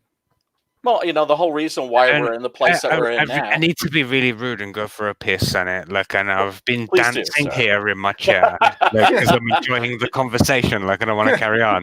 You're I not really wearing a have to go. catheter? Oh no! If I get to £2,000, I'll buy a catheter. We'll Or a have to do chamber pot or something. the 24-hour catheter stream. Yeah, man. Oh, Christ. Oh, Hey, Sim, you still with us? Yep. What are you drawing, just- man? I gotta go Uh, for a second too. Hold on, Mom's I'm screaming. working on the finalizing the colors on the last page of the 4-page intro to Nat the Merc. Ooh, nice. Because I'm slowly nice. working on my Nat the Merc book, Yes. and to make sure that people understand that it's a difference between Tales of from the Natverse and Nat the Merc. Nat the Merc is the series that I'm starting. Right. Tales from the Natverse is a catch up to everything that's been out before, and 2 new little short story that Now, it's all linked. Isn't the to it. Tales from specifically CG Jumpstart, or am I backwards on that? Right now, it's Tales from the Natverse is the next campaign that's going to be launching. It's a book with Okay. all the So it's not. and Nat the Merc is starting in CG Jumpstart. Okay, so I had it backwards in my head. Mhm. All right. So let's take a look at Blood Hunt while we're waiting for people to. Yeah, I closed down a whole bunch of tiers today, and I left 3 up. Ooh, you and a new are one. you are $85 away from 8K. Yes, I'm very close. Yeah, and now That's American money, not Canadian. Just so you guys know. I am aware of it. No, but I'm Which pretty happy. what did you dump here? You oh wow, you only have 3 tiers now. now this original art. These are the actual pages, or is this a No, commission? it's just commission. It's like a 9 by 11 drawing that I'll send you pencil and inked. Yep. Okay, so that's You- commission. Are you currently looking at Sim's campaign? Because if you Yeah. are, you're not screen sharing it. Oh, I am guilty of doing that sometimes. I do this like backseat directing thing, and it's annoying. Like, but I'm trying to be helpful. No, it's appreciated. It's fun. Yeah, I tend to look at the wrong screen on a regular basis. So Do you have like 2 screens or not? I have 2 computers running and 3 screens in front of me. Oh wow! Like I tried that. That was too hard. That boiled my brain. That did. Yeah, Like even just moving the mouse from one screen like to the next screen. It took me ages to get used to that. That's weird. That is, especially when you're doing a screen share on one screen and you can see the other screen on the other screen, like and you're trying to move the cut. Go on. I have a funny thing because my screens are at different resolutions. Every once in a while, I'll be moving something from one screen and it won't go to the next one. I'm like, what the fuck? It's because I'm hitting the outside the frame of the next screen I'm trying to move it to with my cursor, so it won't let me go across, and I find that very annoying. But, Yeah, I have the same. Like so this screen that I'm talking to is a laptop, and it so it has like a wide screen, and then my other screen is like a panoramic screen. Is that the opposite? You know, like a 4x3 kind of screen. And anything that I that'd be move, standard- like that's it all standard def. changes. Yeah. So wait, you actually have a standard def screen? So it's like a CRT monitor? What is that? I don't know, some olden days thing. Look, I'll try and show you. Yeah, that's a CRT monitor. That's for sure. I actually have one of those in my storage unit that I save for doing retro film work. So sorry, I interrupted. We was looking at Sim's Blood Hunt. We It's were closed actually- in like we- 7 days or something. Yep, I'm closing it in about like a week or two, not next week. As soon as I'm done with those last pages, I'm closing it. We need to get him $85 more at least before he closes it. Oh, So- please. Oh, dude, you're that close. Yeah, I'm very close to the 8K. You But, you know, already almost doubled your target, and yeah, almost. I mean, Mhm. I'm being very generous with the rounding.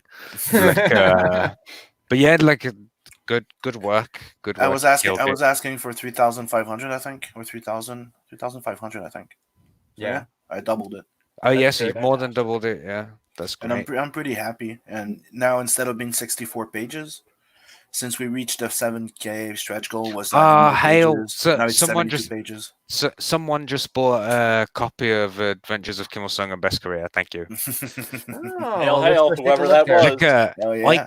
I get like an email notification in the corner every time that happens, and it gives me an adrenaline hit. Like while I'm live, like I keep comparing it to this must be what it's like to be a host on QVC.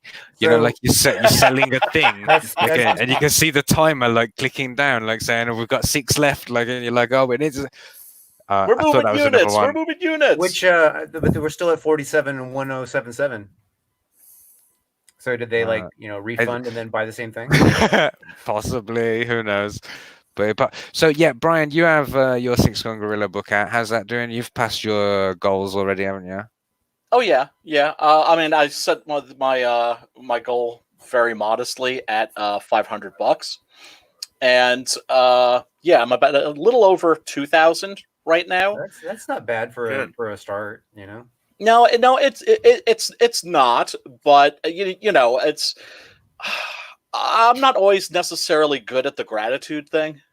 I try to be.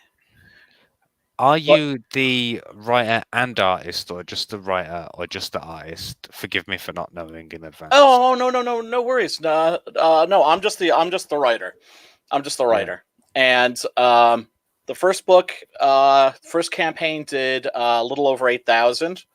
I closed it because I was hoping that it would get that one last big push from like some of the top tier CG creators. That didn't happen, and I should have left it in demand. I wished I had, because I had people ask me all the time. It's like, where can I get this? And I kept telling them, well, just wait a couple of months, because then I'll be re-releasing it with a.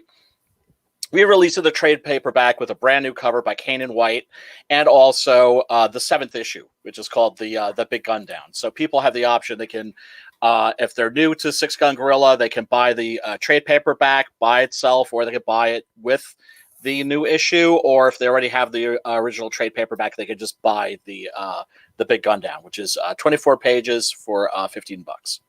Okay, so I'm just totally doing a communist takeover of Drew's show now. So Simon, your book, is it self-contained? Is it one issue, or is it an arc like Brian's is?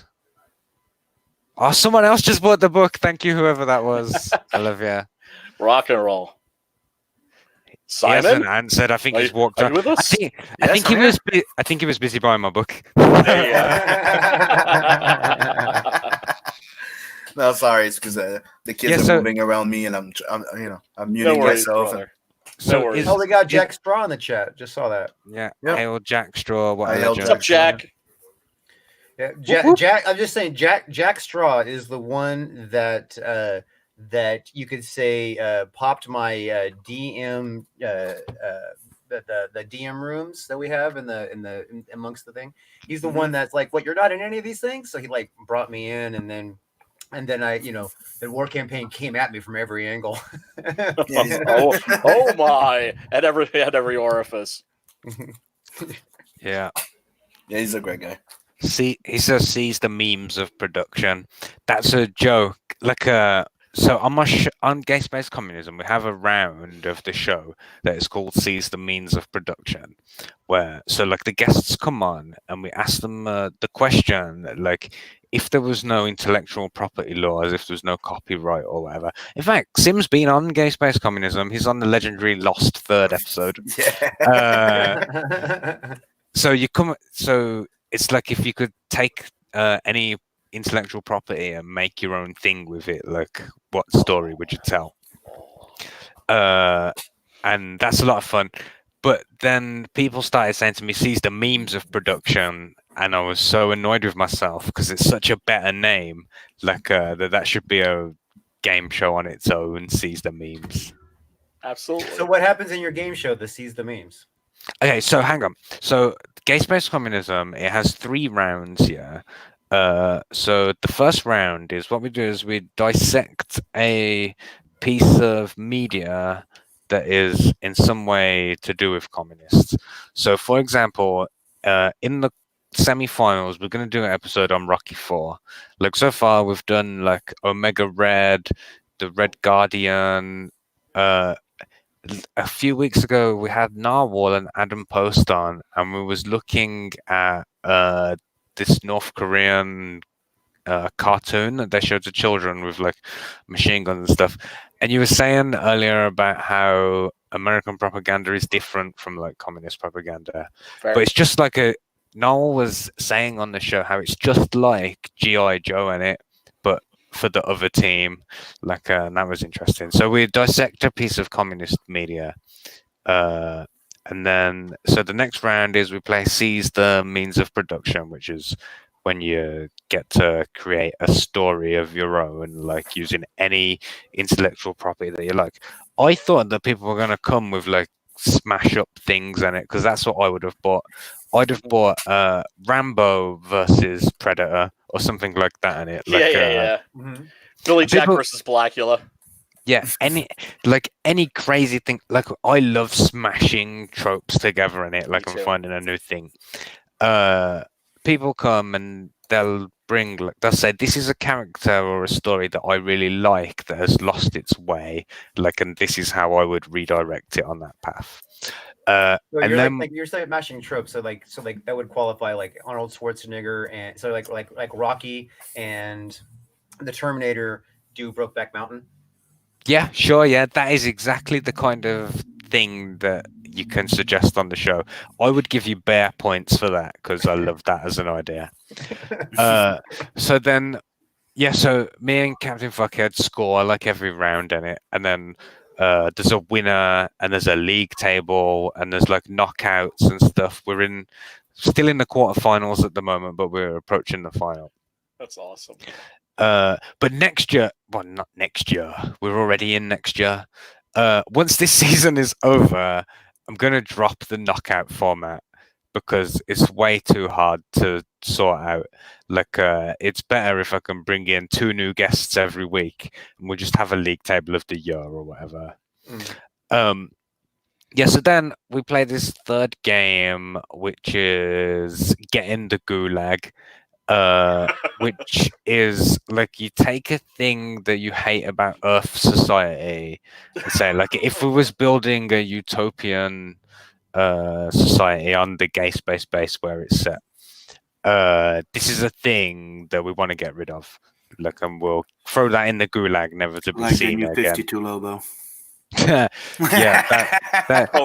that's a great. You should have bought that on your episode. I did. You don't remember? That's why I just brought it up. That's why I put it in the Gulag. I'm pretty sure, yeah, that episode. So it was Simon Poitier versus Peter Gilmore, and I was so drunk and so intoxicated in other ways that are illegal in my country that I could not I couldn't host it. Like, I was so like beyond gone. Like, at one point Captain Fuckhead had to hold up like a script, like a sample script that I'd written like for a pilot or whatever, to basically be like, oh yeah, this is like how it goes. So much better than that. But I only recorded 15 minutes of that episode. Like, and we were in there for like what, 3 hours, I think? Yeah, 3 hours at least. Yeah, it was a really long one. It was a great one as well. All the people who didn't see it, they missed out, because the previous episode, when we had Wenger on, we was reviewing the X-Men, the animated series. You know, the one from the 90s, the one that's like a high point in animation history. We was reviewing an episode of that had Omega Red in it. So what I did was I was playing the episode live, muted, well, we was talking over the top of it and it like describing what was happening and stuff. And I gotta go. Sorry. All right. Oh, no worries, Uh, Sim. We get it. it was, Later. thank Peace out, you brother. for coming, Sam. See I you, love Sam. you, comrade. Yeah, so we was playing the episode live, muted, while sort of narrating and reviewing what was happening. And in the middle of the episode, got a copyright strike and took off air by Disney and it. Like Oh. on episode fucking 2. Like so then the next episode, the one that had Sim and Peter Gilmore, I had to record I had record it live, but then upload it for a premiere later on. Like it was a disaster. I got 15 minutes of it.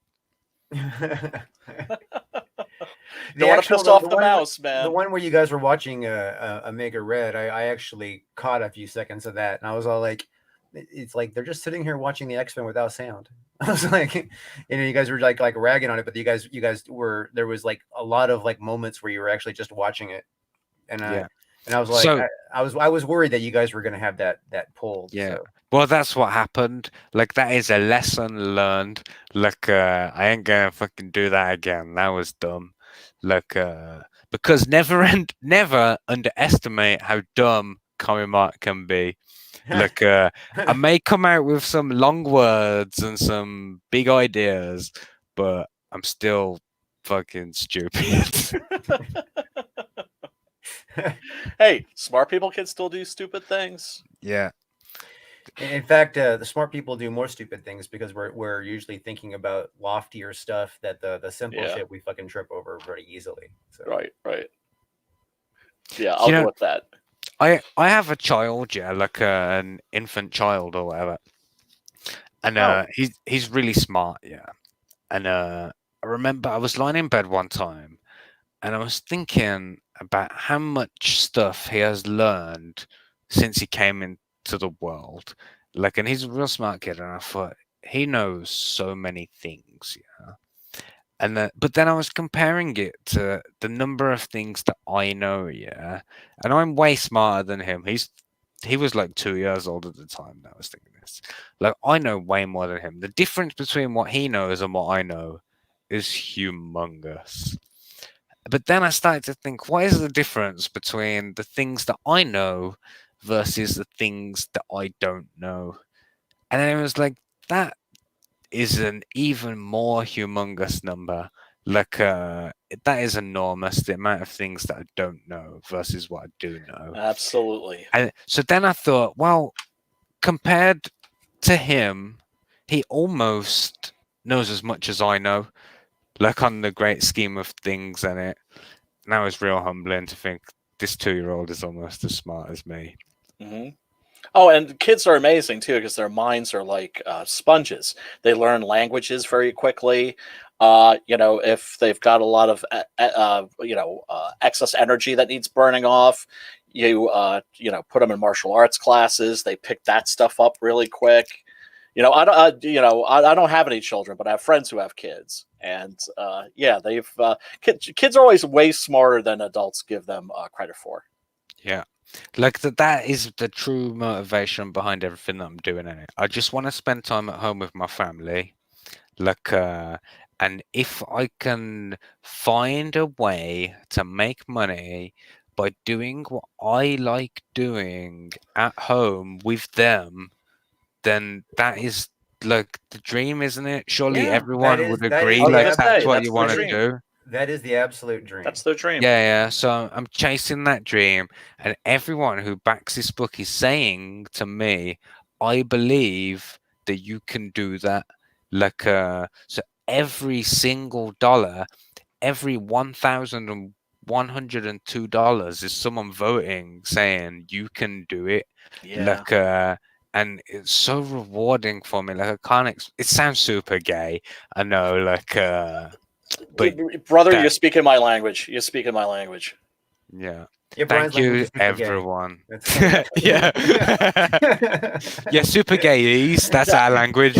I get like really mushy, and like when people tell me that they love my book, and I'm not really very good at taking compliments to begin with, and when people are like, you know what, it's like not only like it's not what I thought it was. Like I was actually like moved me, and when people tell me that you know what they think that the book is about, and I'm just like, they got it.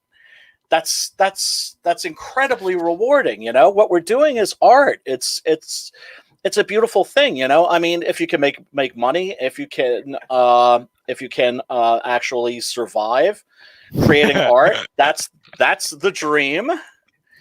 And we have enough. We'll make sure to make room for you too, Jack.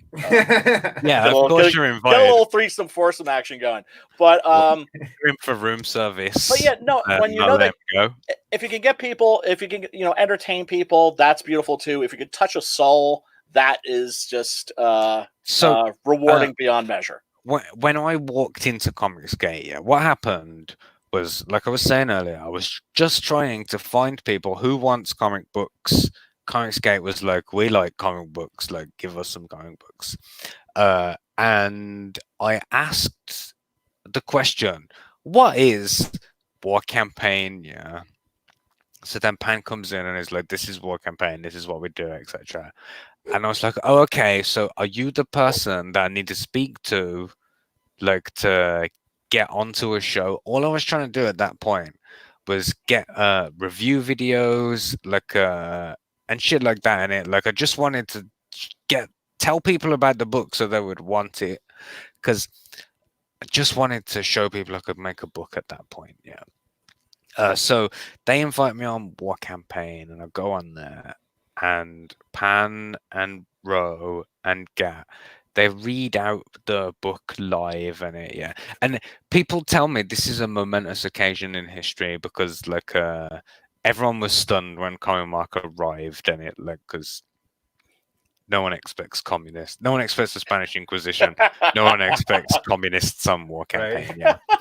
Yeah. So I go on there and they read it out, and there are moments, like, I've snipped the clips out, like, where they read it, because it's so funny. Yeah, there is moments where like Pan cannot read his lines because he is laughing so hard in it, like, and at that point in real life I showed people the comic book and they would read it in silence, because everyone reads in silence, yeah, and then occasionally they go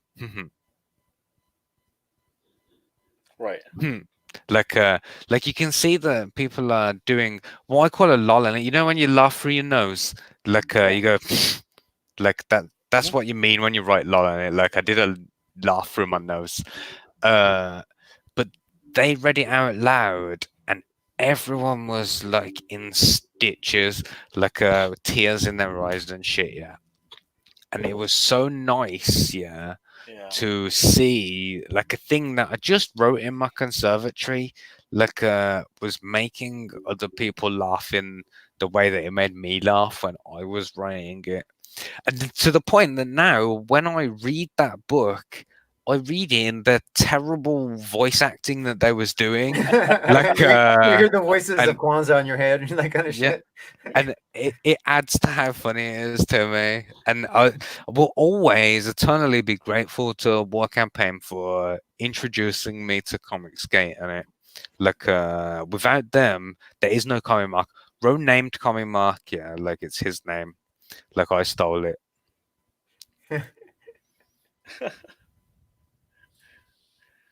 Lazy comics. Well, yeah, I mean, you always hope that people are going to connect with what you're doing, and you sit down, you try to create, the best thing that you can create for yourself. You try to create the comic that you want to read, but you don't know if anybody else is going to be on the same wavelength. So, yeah, when you discover that people are, it's incredibly gratifying. Especially, as I was saying before, that book is an SJW book. It's about racism, it's about sexism, it's about homophobia.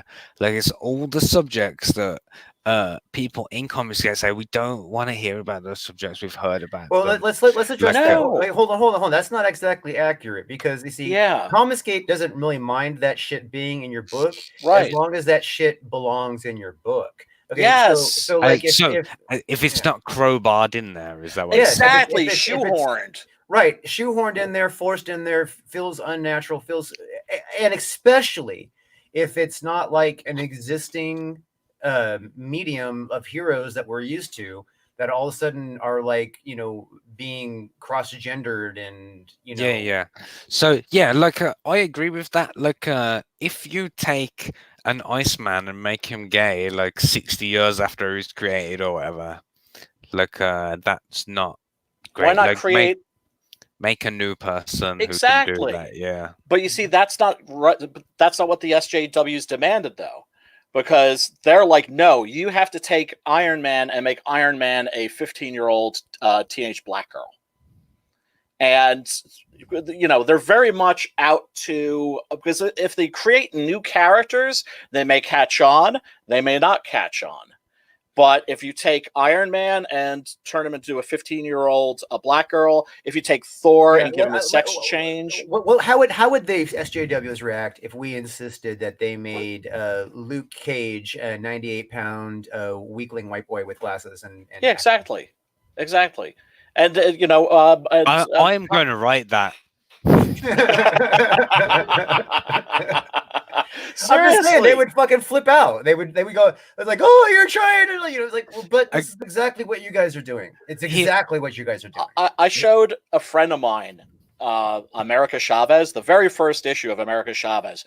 Yeah. He's not a comic book reader, right? But he reads, he watches anime, he reads manga, right? But knows nothing about American comics. He's a millennial guy. And I gave him a tablet, you know, with America Chavez on it, and you know, very first issue. And he sat there and read it, and he thought it was hilarious. And I was like, "You realize it's not a satire, don't you?" And he was like, "What?" I'm like, "That's not a satire. Like that's all. Like that's." He thought it was a parody of an SJW comic. He didn't think it was like an actual SJW comic. Not Daredevil is kind. I suppose that it works as a parody of it. I've just dialed it up, like you said. I just dialed it up to 11. Like, didn't really do anything. Yeah. So those comic books, like, my take. So you know when the Netflix series of Teen Titans came out, yeah, I watched the first episode of it, and about 40 minutes in or whatever, I thought, you know what? This isn't for me.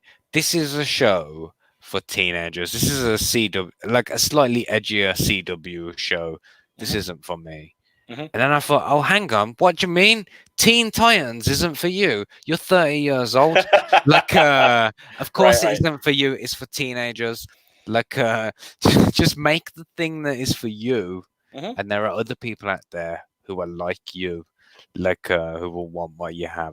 Like in the CG UK movement thing, I keep saying to people, just do what you want to do. Like if there's a hole out there that you wish was filled, fill it, because that hole exists for other people as well.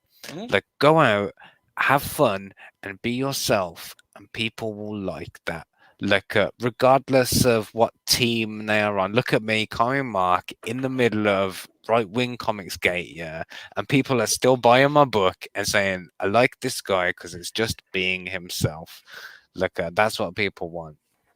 Just you're not out there trying to change our minds or anything like that. You're just being yourself. You're just trying to be funny, and you're like all you know, just owning up your own opinion. I have this even though you're you know, British with a Russian flag behind you, which is confusing. Yeah, I'm sure that is confusing. I have this image in my mind that I like to think of. So imagine a tug of war, and there's like 100 people on one side and just me on the other side. Yeah, that's how I imagine what I am doing here in it. Like that I'm just trying to like pull like comics getting to the left by like 1 degree in it. Like and if I do that, that'll be a success. Yeah. Well, there's a lot of left wing stuff in Comics Game. They're just not like they're just not extremes. I have like when I came in, like I was like, right, who are these left wing guys? Tell me who are the guys that. So this is a thing, yeah. People say, oh, it's so easy for SJWs like to get into comic books. Like it's so easy for them. And then I say to them, how? Like show me. Like I'll take that path. Like if you can show me like how one guy can go to the top just by being SJW. Show me the path. Like I'll take that path in it. Like I'll go to the top of there and fix them from within. No one can do it. It doesn't work for guys. Just so you Yeah, know, you're a white. Yeah. True, please. Yeah, the SJWs that get the comic book lift ups, they're usually lesbian females and so transgender guys. This is extremely controversial. What I'm about to say. I am. You're on the right show for that. So I'm gonna say the whole thing again so I can clip it and it for a video. This is controversial what I am going to say, that I am the male Mags Visaggio. Okay, would you care to clarify that? So I look at Mags's projects, and I think, oh my God, if I was in that position, I could do this sick story. This is how I would do that. Like, but the female Mags Visaggio is doing terribly.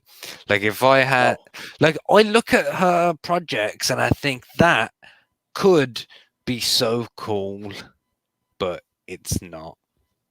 That's all I'm saying. Give me the... Oh, it's horrible. It's horrible. And remember also, they're basically writing the kind of comics where their peers are going to pat them on the back for what they've done. It's all about grandstanding. It's all about virtue signaling. I don't, when I sit down to write a comic book, my goal isn't to show everybody what a nice guy I am. That's I'm there to tell a damn story. So it's like, tell a damn story. Yeah, it's funny about that. It's kind of like when I got into writing the comic book, when I first started all that, I had no interest in having anybody know who the fuck I was. Right. I just wanted to know who Captain Love was. I just wanted that story. You know what I mean? The only reason why anybody fucking knows is because I have to fucking do all this YouTube shit to fucking get my book sold. You know what I mean? Absolutely. And it's like we were saying about SJW Marvel and DC, somebody like Max Visaggio or somebody like Zoe Quinn, who's writing comics now, they fail, but they fail up. Do you know what I'm saying? Yeah. Zoe Quinn killed Vertigo, which was a venerable old imprint, right? All the old great, my goodness, man, it's the Sandman comics, so much of like the British invasion of the 80s and the 90s. Vertigo was like the edgy side of DC, right? Right. The adult. What you just said then, if I may just jump in on that, because I want to say this at some point. Sure. So we have this whole CG UK movement, and I was watching a stream with Adam Post and Adam AF the other day, and they summed this up really nicely. And they was talking about the way that UK comedy and music and literature, it's always like a little bit different, and that's what we're trying to do over here. And so the point I'm getting to is, I want in the future for people to say Comic Mark was the Alan Moore of Comicsgate. Like that is my goal in it. I want people to say that he took what it was, he deconstructed it, he put it back together politically, because that's what Alan Moore did as well. Yes. And he did that and it worked. That's my goal. Right, but he was also focused on great storytelling. You look at something like V for Vendetta, the hero in that is a terrorist, right? Well, the hero in this book is a fucking dictator of a third world country. But this is this is tongue in cheek. Oh yeah, that's the difference. I'm funnier than Alan Moore. Oh, well, I remember being a comic book reader when the British comics first started hitting the United States. And for the most part, like, we didn't get 2000 AD. What we got were Eagle comics, which were basically compiled chapters of the Judge Dredd stories, smushed together, like put together into one book. Yeah, yeah. And I remember reading those and thinking, oh, so that's how they see us. You know, it was like, oh, it was. And, you know, like, I remember a lot of people were accusing Mark Millar of being anti-American for the Ultimates. And and then I read it, and I was like, this isn't anti-American. It's like, guess what? The rest of the world, they love our culture. They're just not crazy about our politics. And they're really, really not crazy about our tendency to blow up brown people. I think, that Team America summed up the rest of the world's opinion about America better than anything ever has.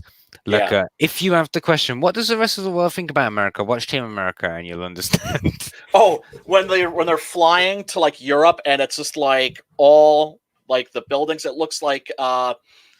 Oh God, that horrific place in Las Vegas, where it's like all these landmarks just kind of like stuck together. You know, absolutely. But, and, you know, we got so many fresh voices. And in the general defense of the rest of the world, you got to think about a lot of the people that are tourists that go and visit those other parts of the world, and they are these self-indulgent, rich, spoiled fucks who think they're entitled to whatever. You know what I mean? And oh God, we don't get the best representation of America in terms of tourists. That's certainly true. Because let me just tell you, the best Americans can't afford to get overseas. That's true. I was talking about this the other day on another stream, where I was saying about how in Britain, when we learn about the history of Britain, it's like who was Henry VIII, like about the founding of the Church of England, Protestantism, like you know, it's our lineage of who's kings, like but then when other countries, every other country on earth, their version of British history is the British came over on boats with guns and they tried to kill us, like and that's everyone else's version. But we're like, oh, isn't Britain great? Like, but no one else in the world views us that way. Well, you guys were like the dominating imperialists for the longest time, and then and British Empire was huge, and now we're the imperialist nation. So. Yep. It's our turn to be the bad guys now. America is so you've got like the Monroe Doctrine, like as a loophole for imperialism. So like if anyone ever tries anything, you can go, haha, no, we've got this covered. Like so, you know, if as long Portugal as decided to invade Brazil, you can say, no, we've got this covered, like Brazil has. Right, preemptive war. It's like pre-crime. Yeah, well, as long as there's the right kind of political support or political resistance to that, because the wrong leader, the wrong Congress, you know what I mean, that could end up very poorly, because we have proven in this particular presidency that a president can get away with just about anything. I mean, we've proven it. I mean, you know, they actually like caught him in crimes, and then he's got his. I mean, and I'm not even like trying to be political on this. This is just facts. I mean, they caught him in crimes, and instead of having the Department of the Department of Justice being like, okay, well, you know what, you can't do this because we're the Department of Justice. They got the Department of Justice being like, okay, well, we work for the president, so the president could do no wrong. You know what I mean? Well, it's you know, it's like Richard Nixon, you know, when he said that to David Frost, you know, when the president breaks the law, it's not breaking the law. The scary thing is, the sad thing is that when you look at Watergate, which brought down Richard Nixon, nowadays that wouldn't even make the news. It wouldn't even be a controversy. Well, compared to it would make now, it would make the news, but it wouldn't last past one news cycle. Like the very next day, Trump would walk onto Air Force One with toilet paper on his foot, Right. Like, and that would be the next news story. Like, Yep. it just gets Or, devoured. or he would just top it with something else. Like he'd be like, okay, let's throw another, 30 or 40 Mexicans in cages. You know what I mean? Yeah, Like, yeah, exactly. you Like, know? he'll say, we just signed a new 1 billion deal with Saudi Arabia to bomb Iran or whatever. And, Right. All right, that's the news story. Yeah, like, or we're gonna give weapons to what they gave the weapons to Ukraine. You know what I mean? yeah, But, yeah. but it's like they didn't give like all the weapons that they needed, just like strategically ones that were almost useless. Yeah, You know what I we mean? gave them all the guns, but no bullets. Right. And then people say, "Isn't he dumb for not giving them bullets?" Yeah, Oh man, yeah. It is the case that if you want to know why the rest of the world has a problem with America, go overseas and see how Americans act, see how they Yeah. behave. The ugly American, yeah, unfortunately, that's a thing. the rest of the Well, world, you yeah, can they're see it in Walmart. You can see it in Walmart. You don't have to go overseas. Just oh, There you go. I stand corrected, Drew. I stand corrected. Walmart is a great example of the bourgeoisie in it. That's one family that's filtered all the money yeah. upwards for themselves. yeah, the Yep. Waltons. Yeah. Yeah, the Waltons. They're the they're the richest family in the world. When Sam Walton died, he was the richest man in the world, richer than the Sultan of Brunei. Yeah, that's pretty fucking rich. That's pretty damn rich. Yeah, I mean, I'm going to sound like a communist here right now, but I think there really should be Hail communism. there should be rules against obscene wealth. I agree. I totally agree. I think people should be fucking be allowed to be rich beyond their wildest dreams, but when it gets to the point that your wealth is on the backs of other people, you know what I mean? That's borderline slavery right there, and that's it's feudalism. That's something we are supposed to be against in this country, but That's what we've been moving towards since Reagan is feudalism.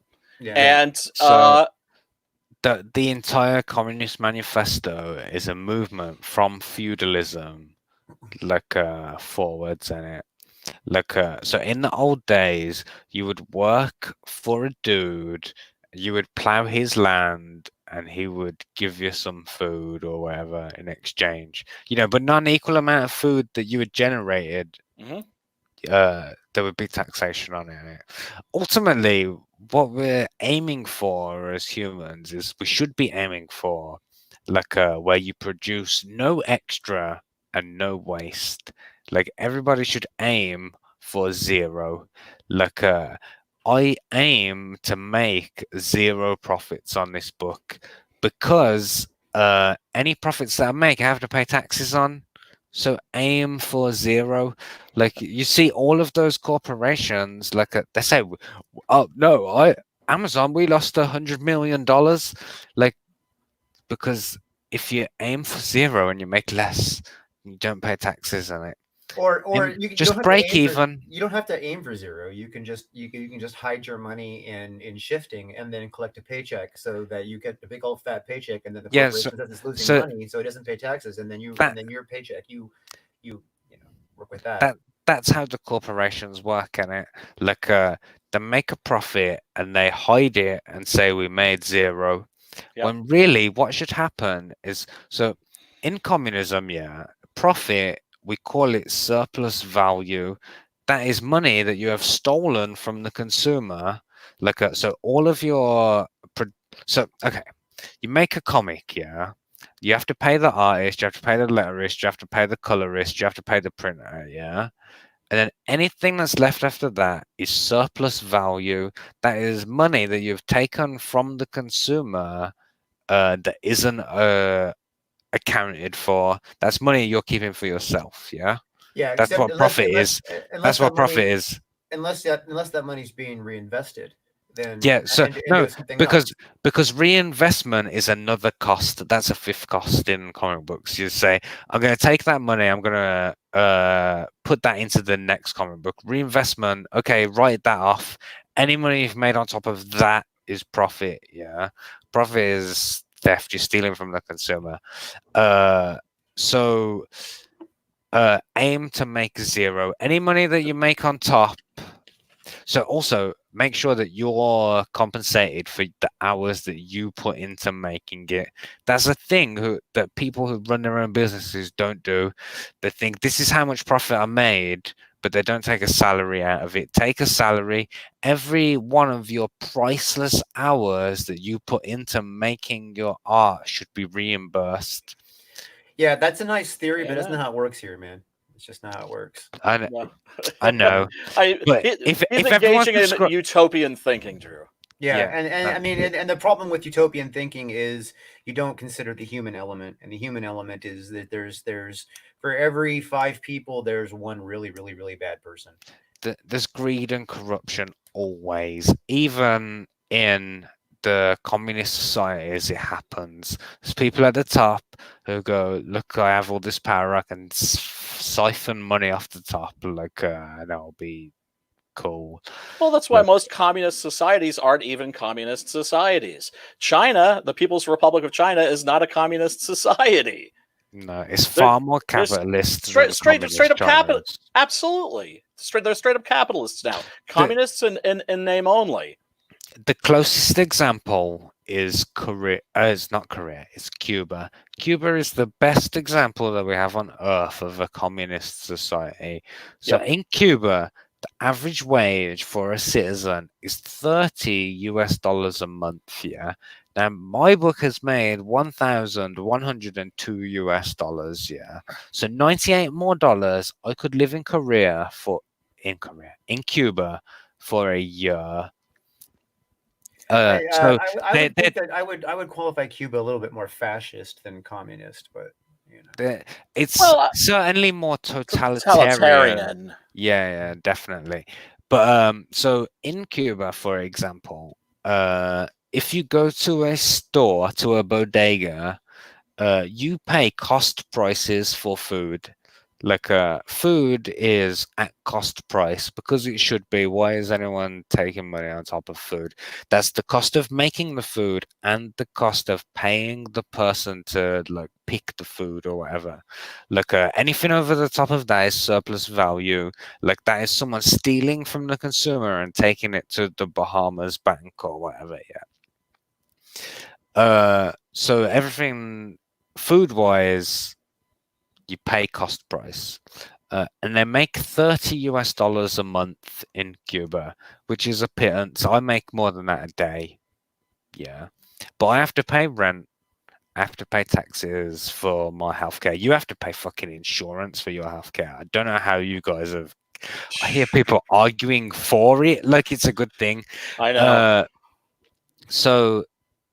In Cuba, insurance is absolutely ridiculous. It's just like it's like a tax on healthcare. It's a racket. Insurance is. That's exactly what it is. That's exactly what it is. And what's really tragic is if you look at like the tax system that we have, there are huge swaths of the country now where people are taxed heavily and they don't even get clean drinking water. In the UK, yeah, I probably pay 5% of my wages into the socialized medicine, into the National Health Service, yeah. Mm-hmm. And in the time I've been a grown-up, for the last 15 years, I've probably been to the doctors 3 times. Like, I've definitely put more money into the system than I've taken out, yeah. Because I haven't been ill. Haven't had cancer. I haven't had anything expensive. When I've been, they just said, put this cream up your nose, you'll be fine in it, or whatever. Yeah. I put way more in than I've taken out. Yeah. But at the same time, I imagine little 3-year-old Timmy has cancer. Yeah. I don't mind paying £1 towards his treatment and it. Like, I don't know. There's people who exploit the system, like, and they're depressed and they get a free nose job or whatever. But I'm helping 3-year-olds with cancer. Like, it's a trade-off I'm willing to make. Like, and why am I preaching socialized medicine to your audience? I know. It's obviously a good idea. I know. When it is the norm, you will say that is the norm, like, and we accept that. And it's only because it's outside of the American norm that you're saying, "Oh, are we Well, suspicious?" I can take it one step further. Why America and a lot of Americans don't realize why it's so hard to pull insurance away, and that is because the insurance industry has helped with like hospitals and pharmaceuticals and medicine has helped create an industry of excessive wealth, right? And that is the real reason. Right. It's And because lobbyists have it- control of the vote. right. So well, it's got the excessive wealth, but also they hide a lot of bullshit inside that wealth. So like there'll be a lot of trade-offs and a lot of like corporations will have a deal with the insurance company so that they're they get a cutback rate, but then they can write it off on their books. You know what I mean? And there's just like all kinds of little inside shit like that. And then the reason why America doesn't do anything about it, like when we start to say, okay, well, let's just kill the insurance companies. Let's just get rid of the insurance companies. Then you'll be like, oh, but there's fucking 10 million people working for the insurance companies in one way or another. Yeah. You have the same issue with producing weapons for the rest of the world, and it's like if war stopped tomorrow, if everybody on Earth put their guns down and said we're not going to fight anymore, there would be like 100 million people out of work. There would be one big bad motherfucker who picked his gun back up and said, "Nobody touch your fucking guns! I now rule the world." But that is quite possible, yeah. But but then we could put people to work building a high school. I'm sorry, like carry don't on. worry about it, brother. Don't worry about it, brother. Cavassier, man. Seriously, running straight through them. But it's like it. How great would it be if we took all that money that we spent on the military and rebuilt the infrastructure, which is crumbling, and also a high-speed rail system? How awesome would it be if you could like be in New York and say, you know what? I think I want to have dinner in Chicago tonight. I don't know. I kind of think how awesome it would be if the people who actually benefit from all the fucking, shit that the society does are the ones that paid for it. That would be awesome. Yes. You know what I mean? Absolutely. Instead of the people who fucking are on the fucking, starving end of life, you know what I mean? They're just struggling to get through, making sure their family is fucking taken care of, paying, just trying to do the right thing, paying the fucking difference for, this is something that's brought up a lot. And it's like, they say, okay, well, welfare is really like, socialism to the rich. Well, how is that possible? It's like, well, think about it like this. If we required people to pay a living wage, you know what I mean? Mm-hmm. Then the Waltons would not have to be socialized with welfare and food stamps for their employees. Exactly. And it's not going to the Waltons, and technically it's going to their employees. Well, then some of them are spending it in the stores, but right. It's fucked up because it's just, I mean, it's the same thing. It's just done in a way that it's not a clean break. It's completely fucked up. It's indefensible. Once you hit people with the facts, there's no way that they could really contradict you, except with rhetoric, and what's really tragic at what we're looking at now is my God, the Democrats are going with Trump. It's very, very obvious. They would rather lose to Trump than win with Bernie. So anybody that's expecting any change in this country ain't gonna happen, man. The ruling class are not gonna give up their power. They're not gonna. I walked in then to the phrase, if anybody is expecting change in this country, the ruling class are not going to give up their power.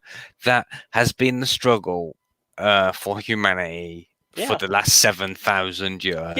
Since before the pyramids were built. We've been fighting the pharaohs, we've been fighting the Romans, we've been fighting the kings, we've been fighting the governments. Like at some point, we are going to win. And what's fucked up is this whole country was founded on the philosophy to the antithesis of that logic. So the fact that we have ruling classes, we have obscene wealth, while people are starving in this country, our forefathers would not be okay with that. So we don't have to the give you a term spoiler here. I'm gonna give you some spoilery information. Yeah. Sure. So I'm working on a project in the distant future that originally I'd called it Mystery Project 2 because when I was launching Not Daredevil, before I launched it, I was calling it Mystery Project. And this Mystery Project 2 is a project that I've got in the future, like it'll come out next year, probably, maybe the end of this year. And it's about American politics, yeah. Oh, I see why Sim went. He had to go to CG Jumpstart.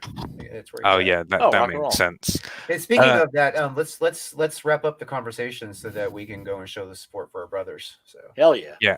So already, Drew, like you, my comrade, have made money for me today. You've made money for me. I've made watch hours for you. That's the way the exchange works, isn't it? Like I'll create content for you. You make money for me. CG, as far as I'm concerned, is just one big hippie commune. I keep saying this. I CG wouldn't say that again, Brian, if I was here. Oh, that's especially horrible coming from me, you know, an old punk rocker, you know. We always were bagging on the hippies. So. All right, have a listen to this. CG is a community, and if you take the T and the Y and you swap it for S and an M, what does it spell? Communism. Like, I have to think about that. We're all working together. Yes. Put in what you can, take out what you need. Yes. Let's all help each other. Let's all achieve our dreams together. There Drew, it is. you have the final word. It's your show.